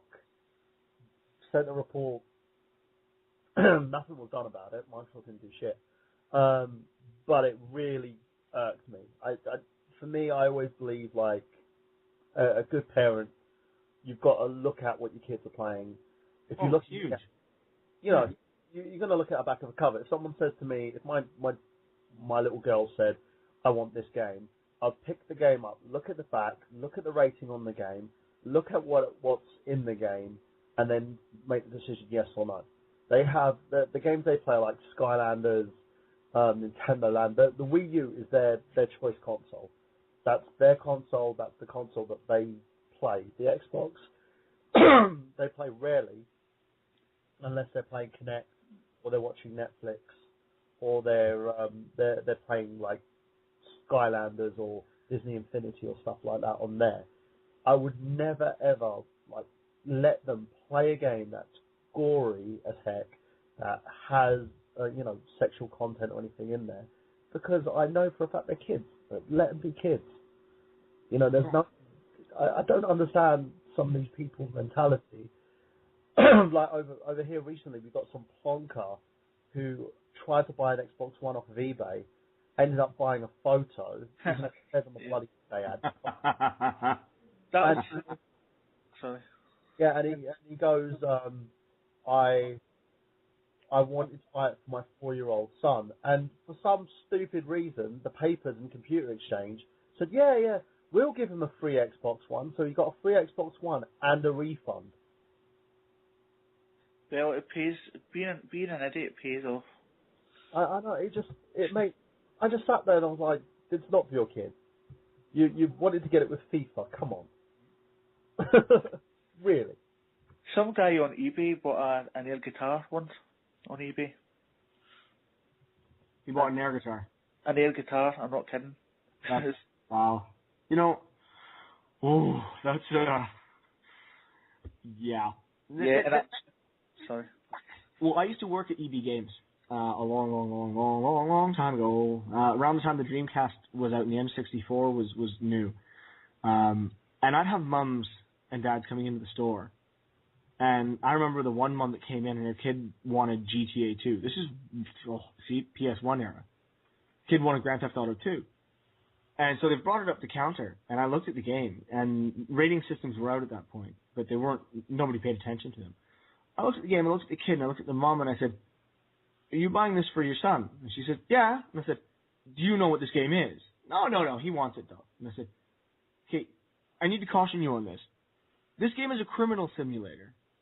You basically shoot people, kill people, steal from them, sell drugs, steal cars, and try and climb up a mafia hierarchy. That is the entire purpose of this game. Mindless violence, excessive gore, and profiteering through legal acts. Is this something you would like your child playing? And she just looked at the game, she looked at her son and said, I didn't know any of that was in it, and the kid's looking at me like I've just shot his puppy on Christmas morning.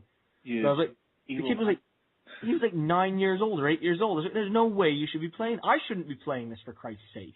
There's no way you should be playing this. And so she put it back, but on the opposite side of the spectrum, I had a dad that came in because the kid came in to buy it, and I said, I'm sorry, I won't sell it to you without ID.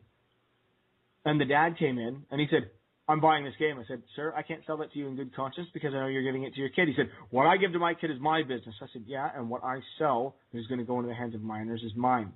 I am refusing your service. Get out of my store. He went to my manager, and I almost got fired. Because you're doing your job? Because I was enforcing a rating system that was not government enforced at the time. Therefore, I was refusing business. Therefore, I was losing the company money. Therefore, I was in the wrong. It's still not. That's the weird thing about it. It's still not enforced. It's because the ESRB rating is only there to let you know what content the game has. Yeah. And it's one of those things. I've said this time and time again on every single gaming show I've been on. It needs to be enforced. It needs to be at that point because these people, these parents, are the reason why governments are taking control on how they look after their children, or how are giving legislation to say don't do this, or social services will get involved. Yeah. And it's kind of sad in the same way because I had the same sort of incident. I was working for Sainsbury's. It was like a huge retail chain, kind of like Walmart over here. And a kid came in, tried to buy, I believe it was Gears of War. And I looked on the back, said, sorry mate, this is what the rating states, you can't buy it. Parent came in, I explained to him the whole process, this is what this game has, this is the blood, the violence, the gore, are you sure you want to give this to your minor? The kid was like, I'll say somewhere about 8 years old, and I'm explaining it to the dad, and the dad's just not listening to me. And I'm like, look, you can't, in good conscience, you really shouldn't be buying this for your son, blah, blah, blah. I want to talk to your manager. The manager came down, he's sitting there talking to the manager, complaining about what I'm stating. The manager's going, why aren't you sending it to him? I was like, do you look at the blood and gore in the back of this game? And the manager was like, well, if we don't sell it, someone else is going to. So put it through.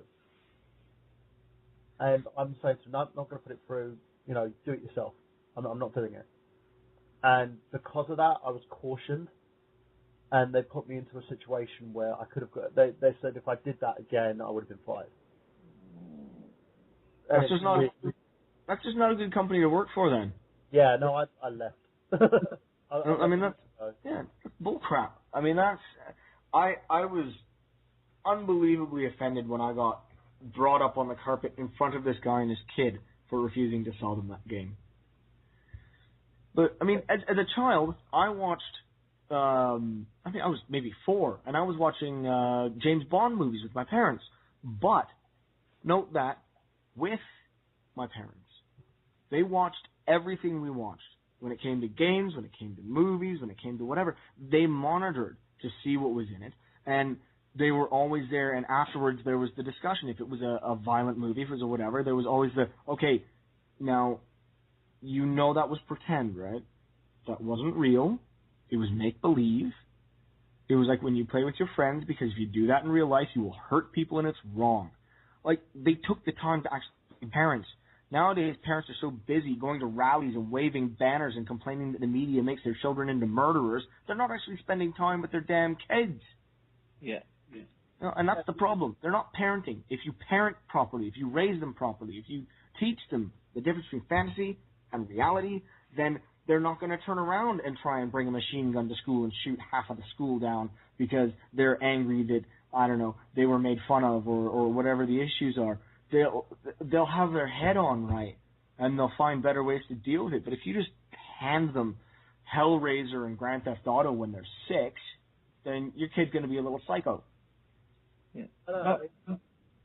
So me in the same way as a parent, because my parents the same thing. I watched RoboCop. when I was at a very young age, I watched RoboCop with my brothers and sisters, but I was a very fragile child. I was one of those where you put me in front of something, I'm going to get, shit scared. Yeah. But when I watched it with my dad, I remember my dad was sitting there. He had like a sort of a cold beer in his hand. I was sitting in front of the TV watching it with him. And as soon as the scary parts happened, he'd pause it, he'd look at me and say, look, what's happening is special effects. He's an actor. These people, what they do to him is not real. It's not real life. And he would just calm me down, he would talk to me, and then he was like, do you want to continue watching this? And I'll be like, yeah, Dad, because I want to spend time with him and stuff. So he'd turn me around, he would hold me gently, and he would watch the TV with me. And it was fine. I understood that. And they also, my parents, and I hold my mum to the highest regard for this, they taught me the difference between right and wrong. Yeah. Like any parent needs to do with their children. You teach them, you're like, that's wrong, and do you understand why it's wrong? If my son gets disciplined for something, because, they're boys and they're very boisterous and they'll go around, like, causing havoc, they know the difference between right and wrong. If you're being disciplined, do you know why you're being disciplined? Yes. What did you do? I did blah, blah, blah, blah, blah. Okay. Next time, you understand you're not going to do that again. You're his older brother. You know right from wrong. He doesn't. Okay. And we leave it at that. And, my children are growing up with that nice little sense of purpose and the understanding what's right and what's wrong. And I'm hoping when they get old enough, they can make those decisions for themselves and not blame it on anybody else. I had a conversation. I went for a job interview recently, and the guy goes to me, I don't like people who blame others. And he goes to me, I bet you're one of those people. I was like, no, I'm not. I always hold myself accountable for everything I do. Because the blame always lays down solely on yourself. And I think a lot of people are kind of, that's being ignored now, where you have kids blaming their parents, and their parents blaming the government, and people blaming one another for stuff that goes on, where the ball should stop with you. Well, yeah, but we've created a society where if you buy a cup of coffee and then you spill it on your crotch, you can sue the restaurant that sold it to you because you're a butterfingered idiot. Yeah, it's shocking. Absolutely shocking. But it's the truth. Yeah. People do that. The people will purposely injure themselves because there wasn't a sign that didn't say I shouldn't, and then sue the people to try and get rich quick. Yeah. It's like okay, well, honestly, the judge that sanctioned that first case that the lady burned herself with the coffee and said, okay, she gets a settlement out of that, he screwed the entire legal system. And that guy, I hope he's rotting somewhere in hell, because now all we've got is a bunch of profiteering people that are making money off of being idiots. And it screws the system for everyone else. Now you have to have 18 million disclaimers and warnings and everything all over everything where, gee, if I ordered a cup of coffee, do you think I might get it and it's going to be hot? Well, but they didn't say it all over the cup, so I didn't know it was hot. What short bus did you ride in on, pal? Yeah, I know. It's ridiculous, isn't it? And that's the problem as well, is because we've got people. It doesn't stop from that specific incident. It goes up, like you have lawyers who will do anything to win a case. So if a guy is basically guilty, all shots are there for that guy to be guilty of doing something wrong. Like I think we had a case where a guy was guilty of sexual assault, and they put the person on the stand that he assaulted, and they just destroyed her to bits. And you sit there and you look at that person who did that, who defended that piece of shit, and said, what is wrong with you? Why did you do that? Don't you have no morals? Yeah. And I'm I always sit there and think to myself, am I one of the last people on the planet that does this? But I have this issue. I can't keep a job most of the time, apart from like my career, of course. I can't keep a normal 9-to-5 job because if there's a moral standpoint and I have to do something objectively that's not very moral, I won't do it. I'll leave. You know, good on you, man, because we need a lot more people like that around here. Absolutely. So I'm the same way. I am, and actually, your description of how you handle things in your house with your kids, Tamara was laughing in the background there because that sounds exactly like our house. We do the same thing. You know, do you know why you got in trouble? And do you know what you did? And do you think next time you should think about it before you do that? And of course, the important one I always got when I got punished was quite regularly. It was, we're sorry we had to do that, but we did it for these reasons. And there was an apology, and there was a closure. There was an explanation. It was never because I said so. You know, sorry. Oh no, I was just gonna say they treated us like people, not like kids, and that's a major difference. And I think that's huge. To bring your kids up with morals and with manners these days is difficult, and it's rare. But man, good on you, because I'm very proud to hear it, man. It was slightly different. It was slightly different in my household. If I'd done something wrong, the belt came out. but I soon knew not to do it again. That's the thing. I had that form. It was like my dad. I had that he was very sort of aggressive the way he did things. My mum was more different. She would basically. It's like she was saying to me recently. She goes, "You're so argumentative. If you know you argue so much." And I look at her and I said to her, "It's because I get it from you. That's what you're like. You know, it's like looking into the mirror sometimes because we're both kind of that same mentality." And with like with anybody, you sit there, and I've always said it's my main goal in life is to change the world, and that should be anybody's main goal. And the way you can change that world is by starting in your own home. Yep. You know, you want to raise someone that goes out in society that's someone who can deal with what's out there, but also has that level of morals on them that can say, please, thank you. If they see someone crossing the road that's in trouble or is not able to do it, help them. If they see like a woman get on the tube or someone who's pregnant or someone who's not able to, who's there standing there on the tube, that needs a seat, you get up for them. You know, that a little kindness goes a long way. Yeah, it's just proper. Yeah, and it's just it astounds me how people are using like today's economy and stuff to act like total tosspots. You know, it does astound me. It's like I was sitting there on the train the other day, and I'm just like playing with my 3DS because I love to take my 3DS out, and because you get those extra puzzle pieces and stuff just by going anywhere with it. So I was going to like loads of job interviews and stuff, and having my 3DS in my pocket. And this guy was just giving me a dirty look on the tube. He was reading, and the funny thing was, he was reading one of these like Bible books, just getting converted and stuff. He was just giving me like real evil eyes, dirty looks. And I just smiled at him, looked at him, smiled, and went back to play my game. And I sat there and I thought to myself, what got you so angry that you have to look at me like I'm the scum of the earth? You know, it's like a little kindness. If someone did something nice for you, you'd probably do something nice for someone else. And it kind of gives that whole little knock-on effect that makes society worth living.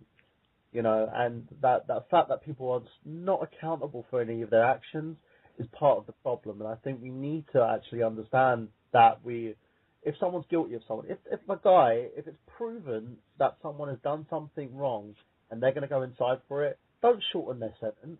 Done something wrong. That person needs to have a sentence that fits the crime.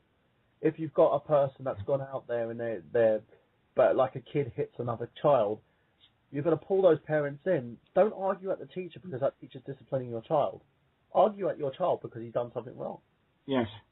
You know, the funniest thing happened actually where my daughter did something wrong. She spent a week at school. She didn't do anything at school. She was complaining. She was acting up. My eldest daughter, never ever done this before. Her mum went to the teacher, talked to her dad, because for some reason their mum, she said something to them, doesn't work. I came to the school. The teacher talked to me. As soon as the teacher said to her, "Your dad's coming down, and I'm going to tell him what you've done," she did a week's worth of work in that one day.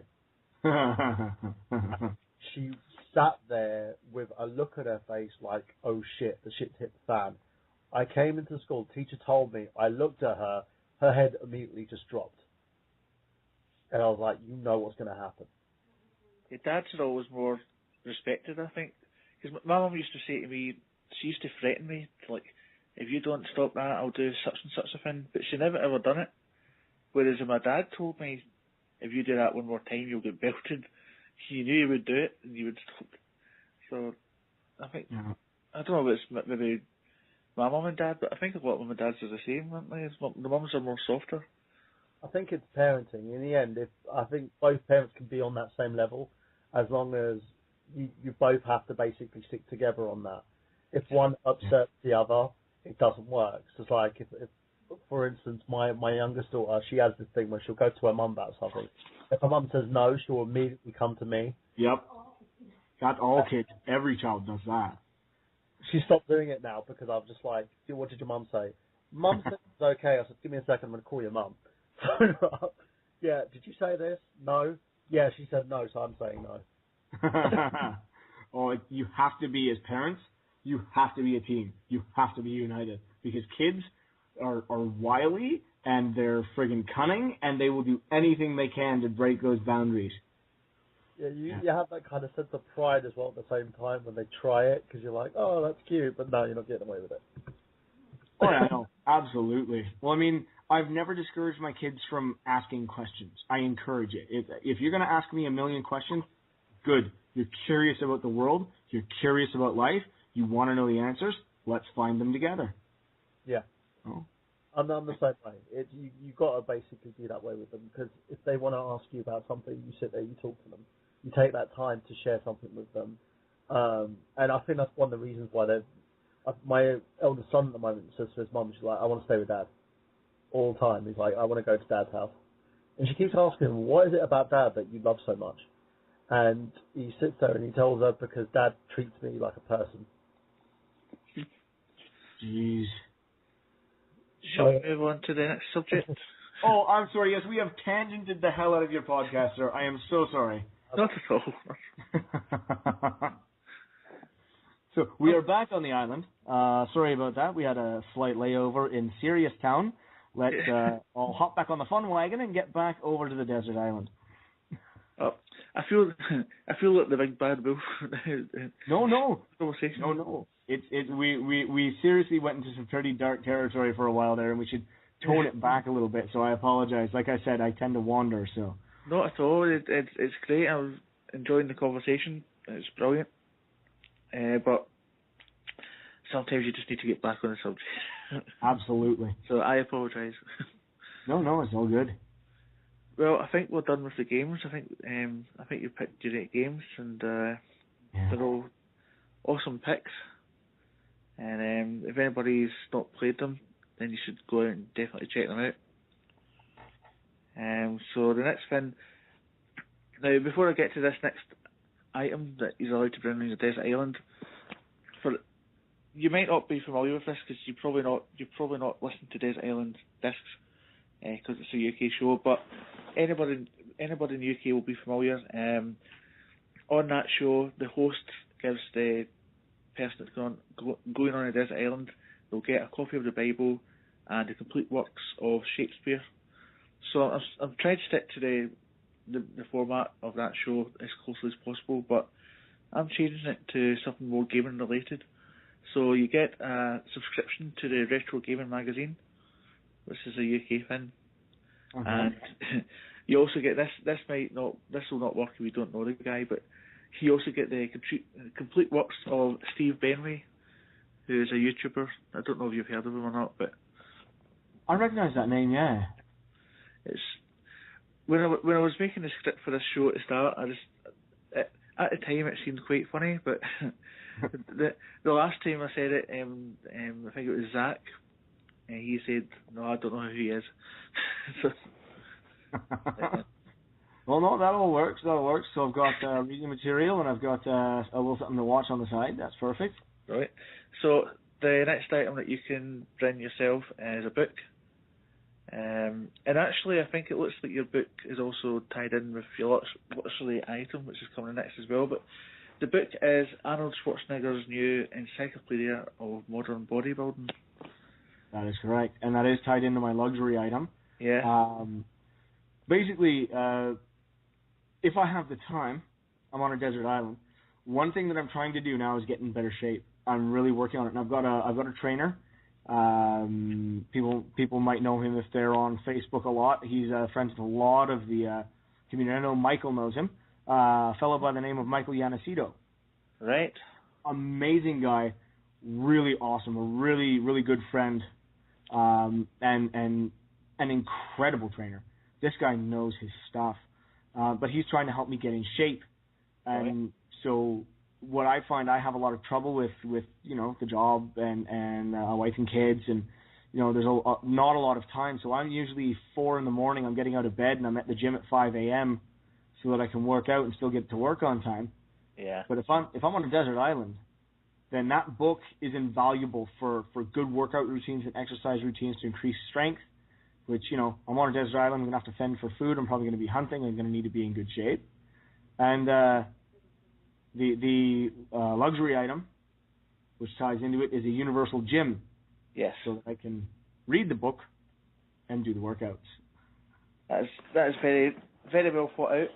Because actually, a lot of the celebrities that go on this Desert Island Discs show, they do similar kind of. They quite often have a book that's tied in with the luxury item as well. Like, for example, a lot of them choose like a guitar, but they choose a learn how to play guitar book. Ah, nice. So that's quite interesting. You've done something very similar. Oh, it occurred to me, if I'm going to have all this time, then aside from the games, having a universal gym and a book that'll teach me how to, get all the right exercises in and get myself all nice and strong and fit would be excellent. Yeah. Yes, I would have to eat lots of scorpions and lizards for the protein. That's Tamara in the background saying, I have to eat scorpions and lizards to get my protein count up while I'm working out. So you need to go fishing. Yeah. That's where I get my omega-3s. So this Arnold Schwarzenegger book has been described as, or it's earned a reputation as, I should say, as the Bible of bodybuilding. It pretty much has, yeah. I mean, Arnold, for the younger listeners who may not remember him from anything other than a few movies and being the Governor, Arnold was one of the most world famous bodybuilders. I mean, he was Mr. Olympia, I believe, 6 or 7 times now, and Mike is going to be mad at me for not having it perfectly accurate, but I believe it was 6 times, actually. And he was in a movie called Pumping Iron that was about his final run for Mr. Olympia before he retired. And so he is known as the greatest bodybuilder. And his book is definitely considered a Bible for those that want to get into bodybuilding and working out. Also, he was the president's fitness advisor. And he was also one of the earliest faces of the Fitness World chain of exercise clubs that they have up here in Canada. And his thing used to be, I want you to commit to get fit, was his tagline when he was promoting health with the government. So he's definitely well known in gym and workout circles. Yeah. And so that book is just chock full of all of the workout routines and the exercises that he used to do from starting up until professional.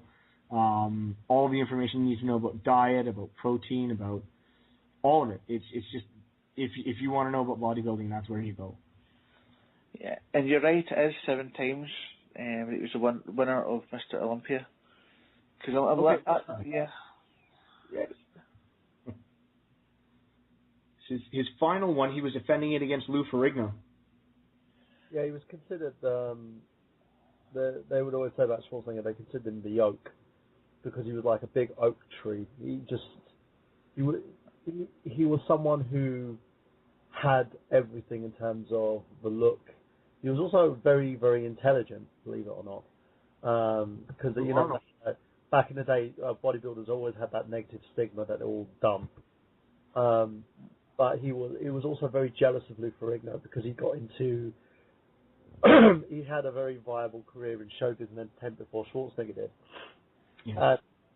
But he was very clever with the way he dealt with things, the way he made his moves in the industry, and he was someone that, out of anybody who's had like a career in the film industry, knew his strengths, knew what he could do.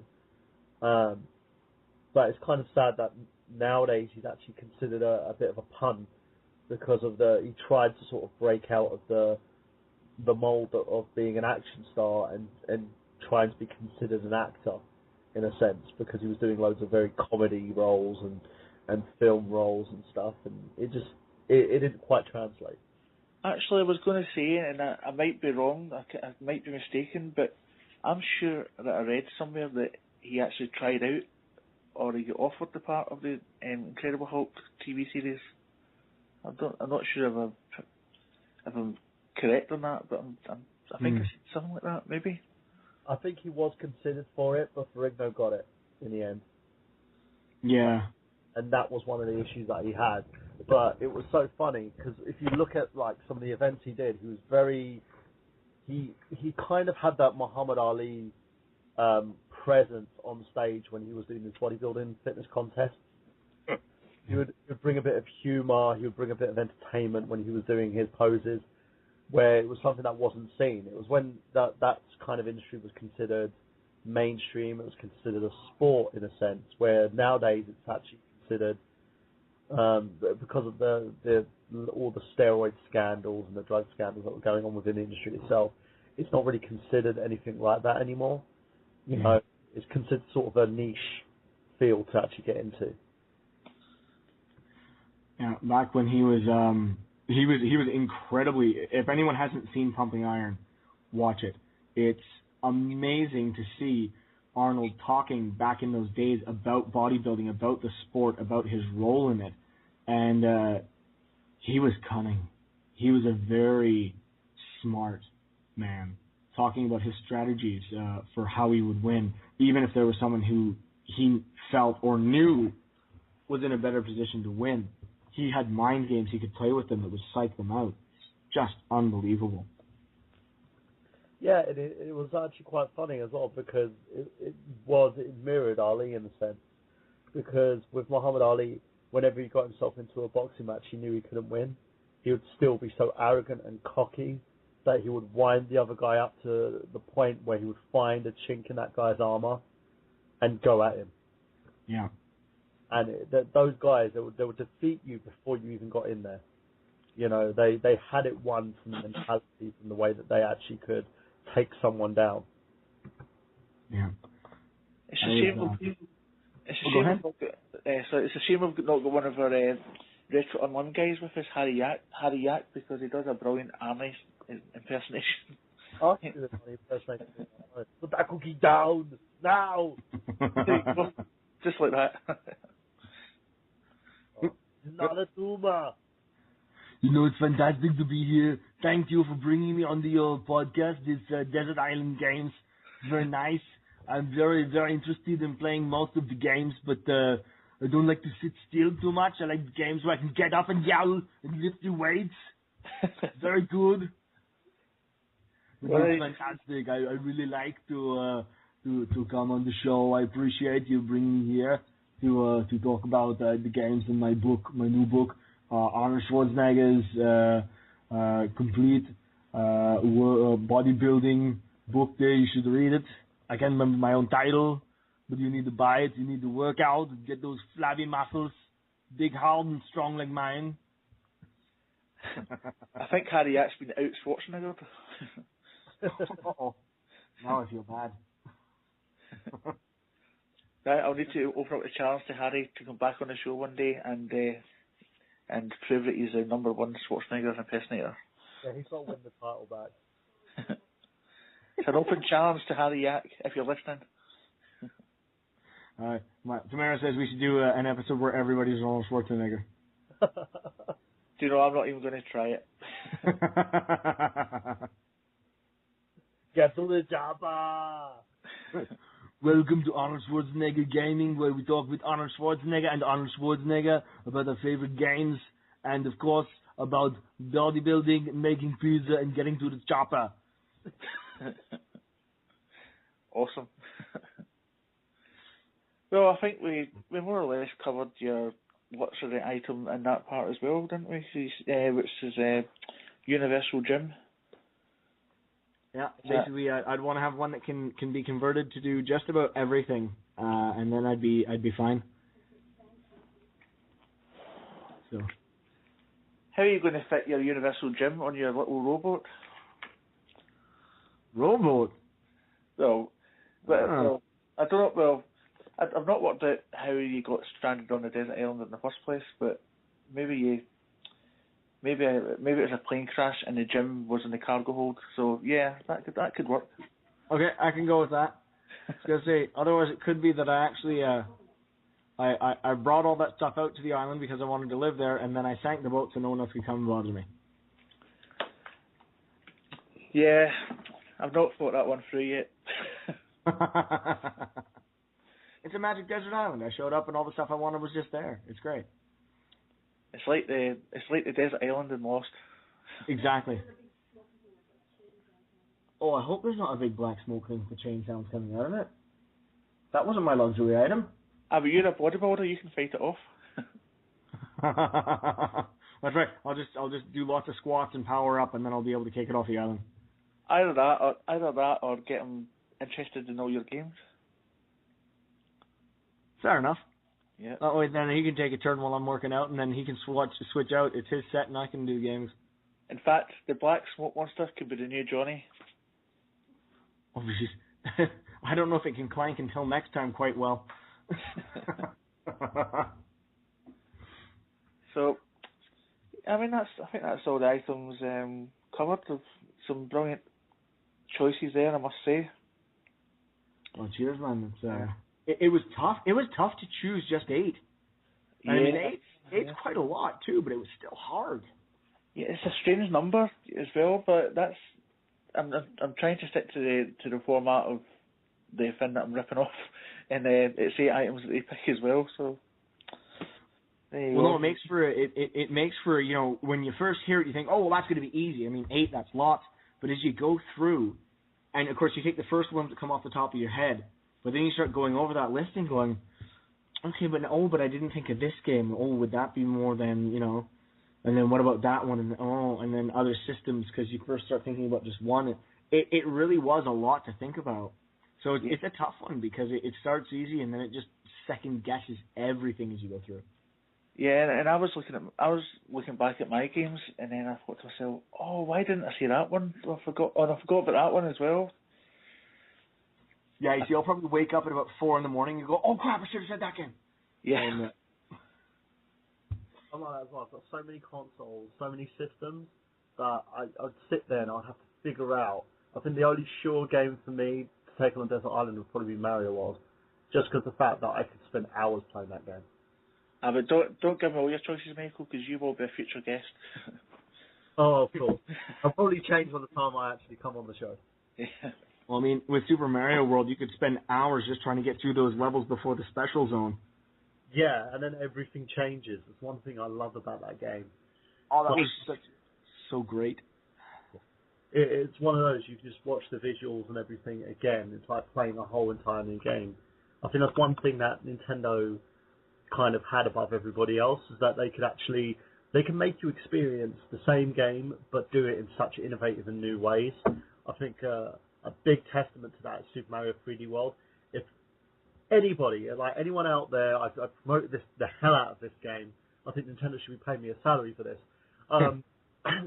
This game makes you experience every single Mario nostalgia that you've ever had, from every Mario game that you've played from the NES to the Super Nintendo, to the N64, to the GameCube, on this one little disc. Oh yeah, it is fantastic. That's the one with the cat suit, right? Yeah, and it did it in such a way that I've literally was flabbergasted when I got it, because I got it for free, believe it or not, because I had some credit. I have a catalog subscription, and what they do is every time you make a purchase, they'll reward you with a bit of credit. I managed to save some credit up, and I got the game for free because of that. Nice. I got it for my eldest daughter for her birthday. It was kind of a sneaky way, because I know that she likes like Mario games, and because she had that little thing where she can play Princess Peach. But I wanted the game as well secretly at the same time. So everybody's a winner. Exactly. So we played together, me and the little ones, and I was going ballistic with the amount of beautiful colours, textures, and nostalgic moments that came in through the game, that I was pointing them out to the kids. I was like, oh, there's a level here that's from Mario Kart, it's this stage, and you hear this song, and from this level, this is actually from Mario Brothers and the NES, and you know when they go into the special house, that's from Mario Brothers 3, and they're all just sitting in there going, what's that from, Dad, what's that from? And it's so amazing. I could literally do a breakdown of every single Mario game I've ever played and feel those moments again just by playing this game. I would have to throw my 2 cents in with that as well. It is, for anyone who has even the tiniest inkling of nostalgia about Mario, buy it. Just buy it, play it. It's so awesome. I love especially the Mario 2, where you can choose either Luigi, Mario, Toad, or Princess, and they have their different jumps and speeds. Yeah. I noticed that as soon as I started playing, I was like, this is Mario 2. This is so Panic, oh my god. Yeah, when you got Luigi doing his little spin kicks while he jumps. Yeah. And Peach can float. It's just amazing how much detail and how much attention they must have put into this game throughout all Nintendo's previous properties. The developers behind it must have actually been sitting there playing through the old games just to get the mechanics just right. Well, and that's the other thing. The controls on it are so tight. They're so good. Yeah. I know that Super Mario Brothers Wii, the new Super Mario Brothers Wii, the controls were slidey and muddy, and they were difficult to deal with. But when they hit new Super Mario Brothers Wii U, that one was excellent. It was back on form with the original NES ones, and now although it's a 3D style like Mario 64, new Super Mario Brothers 3D World, tight control. Absolutely perfect. You always know where you're going to land that jump and how how hard to push the button and like where to run and everything. It's so good. Yeah, it's actually so funny as well because it gives me that whole sense of nostalgia I had with Super Mario World. Because for me, I always said Super Mario World from any of the 8-bit, 16-bit platforms was the apex because it got everything that Mario Brothers up to Mario Brothers 3 had, but it did it so much better. Yeah. And with this, it's taken everything that every game came before it, and it's just tweaked it just enough to make you just like freaking.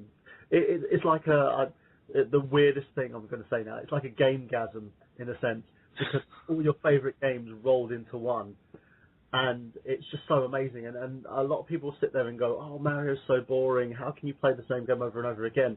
Nintendo they just know how to do it, where they can just make the character fresh again. And well, I think Nintendo does what a lot of companies don't. They're brand new to HD graphics, but for them, it's always been about gameplay and fun. It's those two things. Always has to be gameplay and fun. The graphics came later, so they're one of the last breed that's still focusing on that instead of let's make it pretty. Yeah, exactly, and and that's a testament to them on that as well. Like Animal Crossing, this game you do nothing. There's no achievements in this game. There's no bosses. There's no like linear style gameplay. It's literally you're just going around and doing what you do in your normal day-to-day life, but it's so damn addictive. And it's because they've taken the gameplay styling and they've made it so unique, and they've made it to the point where you do loads of little things and everything is so rewarding that the game just stands out, and it just is extremely well done. And after I had my kids, the first thing I did, I remember when my first daughter was born, was I thought to myself, right, what's the first console I'm going to buy her? And the first console I got her was a Wii, because I knew I had that sort of attachment to Nintendo, and I always knew that Nintendo was going to be that console for the entire family. Don't get me wrong, they have some they're very funny adult games on there as well, like No More Heroes, for instance. And I can't stress the story enough of me being caught dangling my freaking Nintendo Wii remote, looking like I was up to something very promiscuous. But with that, I really knew exactly what I wanted to get them. When I got them the Wii U, I knew exactly that was going to be their console of choice. And if I had a game that came out cross-platform that was released on the PS3, 360, and Wii U, I would get the Wii U copy, hands down, because I knew they would have a lot of fun. And the fact that this console itself is also cross-platform, that you can actually take all your peripherals from your Wii and put it on this console. I think Nintendo have done amazingly well, and it's all the way up now. It's going to pick up steam. They've got a hell of a lot more games coming out for it. And in terms of like the new PS4 and the Xbox One, they're only just building up. So Nintendo, at first I was kind of sitting there thinking, okay, where are the games? But now I understand that Nintendo have actually been very clever with this, because now they've got the initial console launch out of the way. They're just loading it up with titles. Yeah. No, absolutely. I'm looking forward to Mario Kart 8 like a mad bugger. I can't wait for that to come out. I'm actually new because I want that so badly, and I was actually saying to someone recently, I'm going to buy both the 3DS version and the Wii U version, because apparently you can play cross-link play.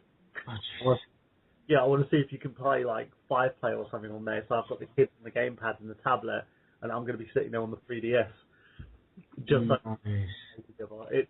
It's beautiful. One thing I will say, Rob, if you haven't got it, pick up a copy of Wii Fit U, because it is awesome.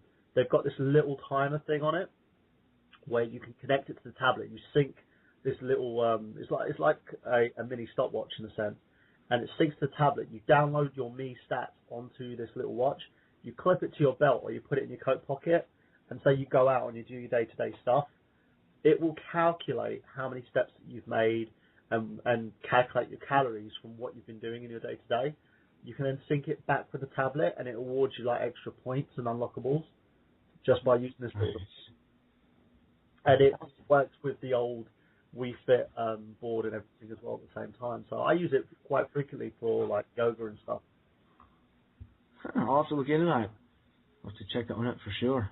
Yeah, it's a great little thing, and I think you can get it on digital download if you buy the device itself, which is apparently you can buy it from a special store for like $10 at the moment. It's like half off.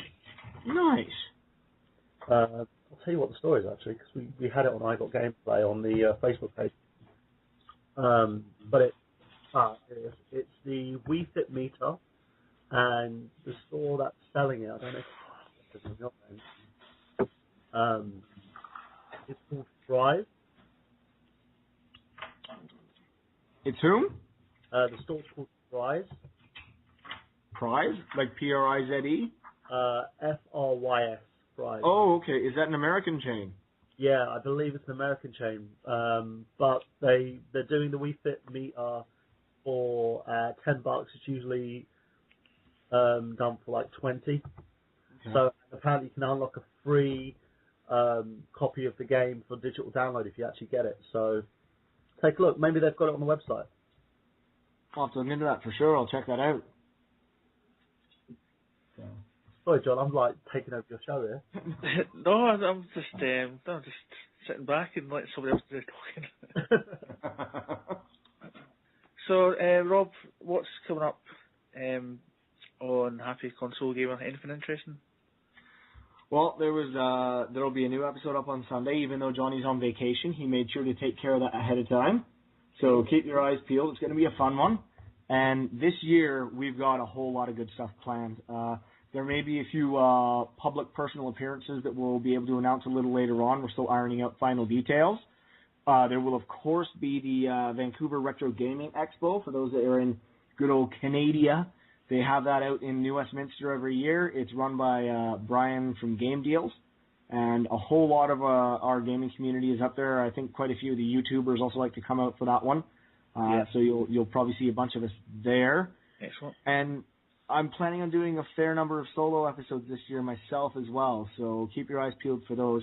There's going to be several game series I want to talk about, not the least of which I've already mentioned it a few times. I do want to do a good solid review of Silent Hill, because for me, I love that series. I love the scariness, so keep your eyes peeled for that as well, and any number of surprises could pop up throughout the year. You never know what we're going to do or what we're going to be up to, so keep your eyes on it. Also... Oh, sorry, go ahead. Are you doing the complete series, or is it just the singular game? Oh, no, I think I'd do the series, because at that point, I talked about Silent Hill 2 in our Scary Games for Halloween episode, but I really want to be in-depth about the entire series, because I think it warrants it, and it's a series I'm very passionate about. If you, one of the things you need to do, make sure you cross-reference, like your bits and pieces with an awesome YouTube channel. They haven't done much recently, but they are amazing when it came to that game, and they're called Twin Perfect. They did a review on the entire Silent Hill series, but the great thing about it was they were so informative. They cross-referenced everything, including adding their own experiences into it at the same time, and also talked about the controversy that came around with the series itself behind the scenes. It was an amazing little collection of videos that they've done, so check those out. I'll make sure I link you the YouTube channel when we finish on it, of course. I'm so passionate about that game myself, because it was actually one of the first horror games that I got, and it was one of the experiences I had when I got my PlayStation 1. You remember when they had the mini little PlayStation that they released? Yeah, the little PS1s. Yeah, I got it with the screen. And my dad was sitting down watching, I believe, because he's a huge fan of James Bond. I've still got his DVD set here, and we were in the kitchen, and he was playing. I think he was watching one of his James Bond movies, and I was sitting there playing the game. And my first experience was actually with Silent Hill 1, because my brother gave me a copy of that to play on, and it was I think it was about 3 in the morning. Oh, so I was sitting there, I was crapping myself. I was literally playing this game. And my dad goes, "What's going on there?" And I'm trying to show it to him what's going on. I was like, you see all that smog and you see that noise that's coming on. And my dad's getting more interested in the game that I was playing rather than watching you're James Bond. He's like, he goes, what happens next? I was like, oh, that you can't tell where the monster's coming at you. And we were like literally just passing the pad back and forth. The point where he looked like he was going to crap himself as well. He loves horror movies. He never gets scared by anything. Silent Hill, he looked like he was just going to have a heart attack because that game. It's so visceral in a sense because it brings out the intenseness. And the one thing I always say that's great about Japan was they could do it so right because they didn't have to concentrate on jump scares. Their scares would usually be just the tension, the build up. You know. It's the subtlety. Japan is very good at subtle, as Tamara was just saying. That's one thing we appreciate about their horror movies too. They don't use the big sound cues to tell you something scary is happening. It just happens. Yeah. Have you ever seen the first Ringu?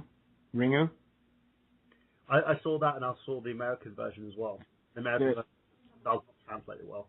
Yeah, we saw them both as well. But in the original, the Japanese one, the very first scene, the girl walks into that little sort of archway that goes from the kitchen to the TV room, and the camera's looking at her face, and it does that pan all the way around the room and back to her.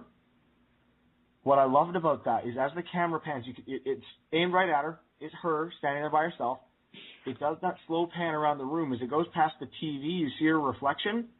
Sadako is standing right behind her with the long hair over her face in her nightie. But they didn't do a to tell you, oh, something happened here. No music, no nothing. It just very subtle. Camera goes by the TV. You see the reflection. It comes back around. The girl is standing there by herself again. Is that the one? Is that the Ring you're talking about? Yeah, the Japanese version of Ringu, the very first one. Myself and my wife were watching that, the American one, on DVD years ago, and while we were watching it, the phone went, and I was like, you answered it. So no, you answered it. It's so, as I said, it's with these things, it builds up so much tension to the point where it doesn't need to be that, show a big scary monster. It's more about it will go for the build, and then it will, like, as you said, Rob, with the camera sort of panning round, it kind of gives you that false sense of like, oh, there's nothing going, something's going to happen, but nothing's happening yet, and then bam, it kind of hits you, and it disappears, and you have that one little moment where you sit there and go, what the fuck? And that's exactly what Silent Hill did for me as well. It was just when you had the time with the Resident Evil games, you're like, okay, zombies. With that, it wasn't of what was going to happen; it was what was going to happen next. Yeah.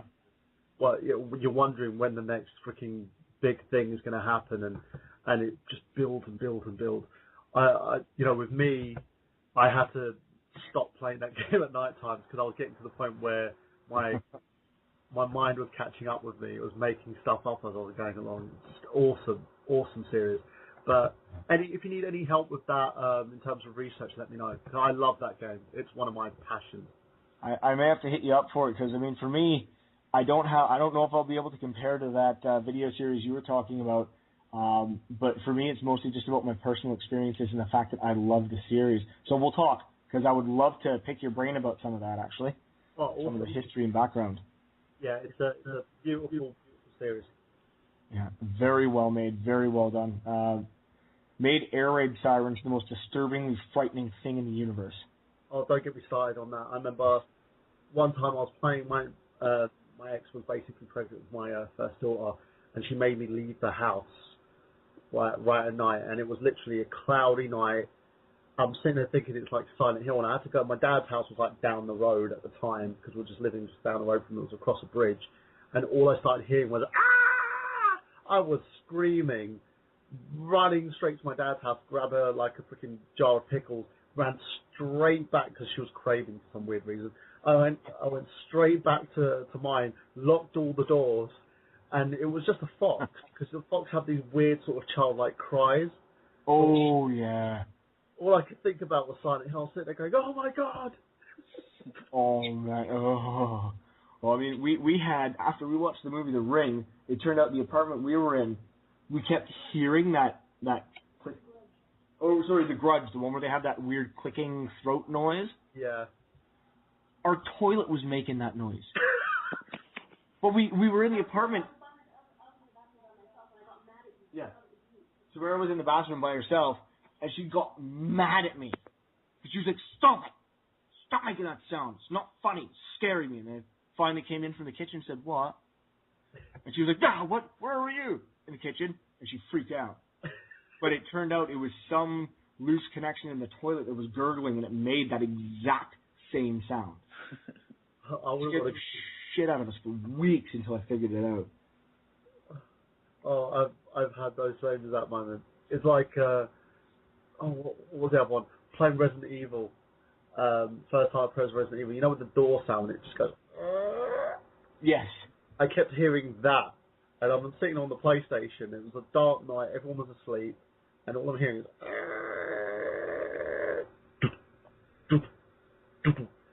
And I'm like walking around thinking, who's that? Who's that? I leg it to go and have a look what door it was. It was just like the spare room. And what happened was someone just left the window open and the door was just going back and forth and it was creaking. Oh. Trapped myself. I was looking at that door going, I don't want to touch it. If I touch it, something's behind that. I'm going to freaking... Oh, God. Those moments are so special at the same time as they're so scary because it's when the game becomes so real. Oh, and that's the best part. That's why I like the horror games. It takes a lot for a horror movie to give me the willies these days. It really does, because I'm pretty thick-skinned about it. But when it comes to the games, because you're there, it's a very visceral experience. If you sell yourself to that world, to that game, you're done, man. Because it's just so horrifying, especially with Silent Hill, because all the bets are off. Yeah. You never know when those air raid sirens are going to go off, and when they do, you are shitting yourself from start to finish.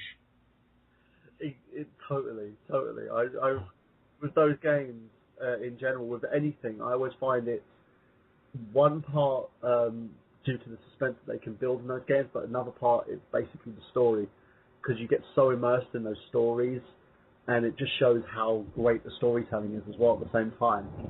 And I think that's where they went wrong with the new US versions. They tried to sort of build on those stories, but they had no understanding of how those stories were told in the first place. Yeah, they weren't as well done, well paced. They weren't as steeped in as much dark. You could tell it was the States and there was more gore, but there wasn't as much of the actual dark psychological mess in the background. Yeah. Where Silent Hill 2, the first time we played it, Joanna and I, we bought it for the PlayStation 2, we brought it home, and we purposely stayed up till about 1 a.m, had a few drinks, and then we put it in. All the lights off, surround sound system up, and that walk along the path from the car into the city, where you hear that second set of footprints on the gravel, and the weird dog thing that's in the bushes going behind you, just, oh my God, damn near pissed the couch. And I put the controller down for a while. I was walking along, and then I'd stop, and then the footsteps stopped just that half a second after you do. There was behind you. And that was when the camera shifted over to in the bushes, and you heard the first, and I was just like, oh my God. I have no idea what's going on. So I started doubling back, and then I went forward, and I went back, and I just booted it all the way to the town with those footsteps behind me. Oh man, I'll never forget that. And again, that shows you they set the tone so well, because the pace, as soon as you come out, it's sort of like build, boom. Yeah. And it just sets you running. You know, you just sit there thinking that you're going to bloom and shit yourself, and you need a new change of underwear. Did you ever experiment with the light and sound sensitivity of the enemies? No. See, when we first got into the apartment building, Silent Hill 2, that's the one where you eventually have to drop the cans down the garbage chute so you can get that item out of the dumpster outside after you get out. Yeah. And one of the mannequins was coming down the hall, and I only had the steel pipe, and I was pretty low on health. So I turned off the flashlight, and I backed up into one of those little doorways, and then I left the controller down, and I stood perfectly still. and the thing walked like 3 inches in front of the guy's face, and just right down the hall, walked right past him, and kept going, and I was just sweating, so like it's just pouring down my face. My pulse was up. I was just like, oh god, oh it passed by. Holy crap! Oh my god. But it worked as long as I didn't make a sound. So I ended up just tiptoeing away from there and leaving the flashlight off until it was around the corner. Yeah. Never caught me. Living heck. So it works. They're right when they say they react to sound and light. They weren't kidding. Yeah, I have to admit as well, that game kind of set the tone for other games like, do you know Alan Wake? Have you played that on the Xbox? Oh yeah, that is absolutely directly influenced by Silent Hill. Resident Evil set the bar for the zombie games. Silent Hill set the bar for those dark, creepy, atmospheric ones. Yeah. And it literally drew its strength from games like that because you could tell from every little part of the first Alan Wake game, and it's kind of the one game that actually made me want to buy an Xbox 360 because it just starts off where it's you can tell by the mood, you can tell by the setting, you can tell by your surroundings that something's going to happen, but you don't know what. And it brings it totally brings the atmosphere of the game together, and it draws itself from those beautiful sort of written, beautiful style types of games from these like various franchises, and it's just such a shame that now people are kind of migrating over to the first-person shooter type of genre of games, and people want more fast-paced rather than looking at the way that these games are presented and going back to basics. It's I'm looking forward to Shinji Mikami's new survival horror, the one that he's got coming out. What was it called? Evil Within. Yeah. Right. That looks, because he's the father of Resident Evil, and what we're finding now is a lot of these creators are leaving the big studios that don't give them the respect they deserve and don't let them have that creative freedom to make the games they want to make. They have to keep churning out the same crap because it made them money, and they left. Final Fantasy has gone downhill since Hironobu Sakaguchi left. Capcom's gone downhill since everybody left. But Shinji Mikami, this is his magnum opus. He said this is his last survival horror game. And this one is the one he's always dreamed of making. And it looks like it's even parts of Resident Evil and Silent Hill mixed together beautifully in a horrifying piece of gaming. Yeah, and I think a lot as well, it's because he wants to make something, again, that brings it back to those roots of survival horror is really about. It's not about what you can see, it's about what's not present at that time, what you're trying to expect. But I agree that you see a lot of these emergence of new studios now, especially because of the new platforms and stuff that have gone on, and especially with the Final Fantasy game. I know there's a lot of memes going around with Lightning Returns, where you've got her standing there with a copy of the game outside GameStop. Yeah. Exactly. And a friend of mine was talking about that recently with him, and he goes to me, why have they made because, they were talking about how bad the first Final Fantasy 13 game was. I was like, why did they make a third one? And I was actually trying to explain to him that the head of the studio, the guy responsible for this, he's in love with the character. Oh, jeez. Yeah, and that's why they've made her. Aesthetically, she's gotten like curvaceous. Her boobs have gotten bigger, and because he wants to see more of Lightning. So we're going to probably end up seeing her again in another game. They might do a 14 or something like that. Oh man! People are crying out for a Final Fantasy VII reboot or just a HD version of the game. Yeah. Which we'll probably never see, and it's a shame. I remember I was actually watching a video quite recently. I think it's one that Johnny recommended, which was GameSack, and they basically were talking about how Capcom, in the days of like the Super Nintendo and the Genesis, they always used to make great games. Yep. like they would acquire same properties as other companies. Like they acquired some of the Disney properties, and if you saw the Capcom version of that same game on the Super Nintendo, like Aladdin, for instance, and compare it to the Genesis version, was very clunky. The story wasn't right. The way that the game was played was terrible. Whereas the Capcom version, they had attention to so much detail. They had the characters, the detail of the characters, the details of the game itself. The mechanics were done so well. Even with games like DuckTales, for instance, and DuckTales 2 that they released for the NES, everything was working to perfection. They would, if something wasn't working on the first game, they'll fix it on the second game. And I don't get how they've sort of steered from being that company to the shell of its former self that it is now. It's kind of depressing at the same point. Well, they strangled all their top talent and then forced them to leave. And now all they can do to try and make money is keep rehashing the same 4 titles.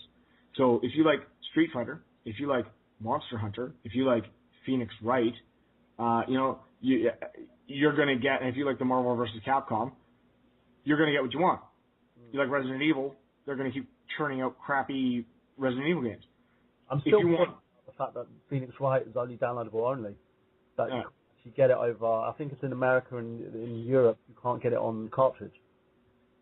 Yeah, see, they've stopped listening to their fans and they stopped taking risks. What made them great was that they took risks and they made amazing games because of it, and now they don't. And now they just keep churning out the same shit over and over, and all of their creative team have left. Mega Man is officially dead. It's over because they can't do anything with it.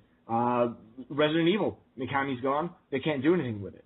Like all of their series that started out great are getting stale because they can't do anything new because the guys who made it new and fresh are gone because they weren't allowed to make it new and fresh.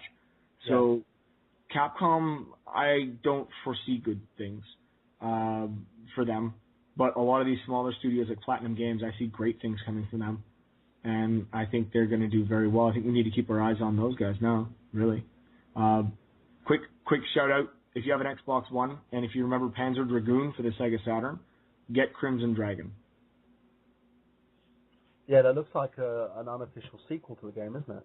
Spiritual successor, and a lot of the people that made it worked on the Panzer Dragoon series. It is beautiful. I downloaded it last night and started playing it, played the first level. There were tears in my eyes.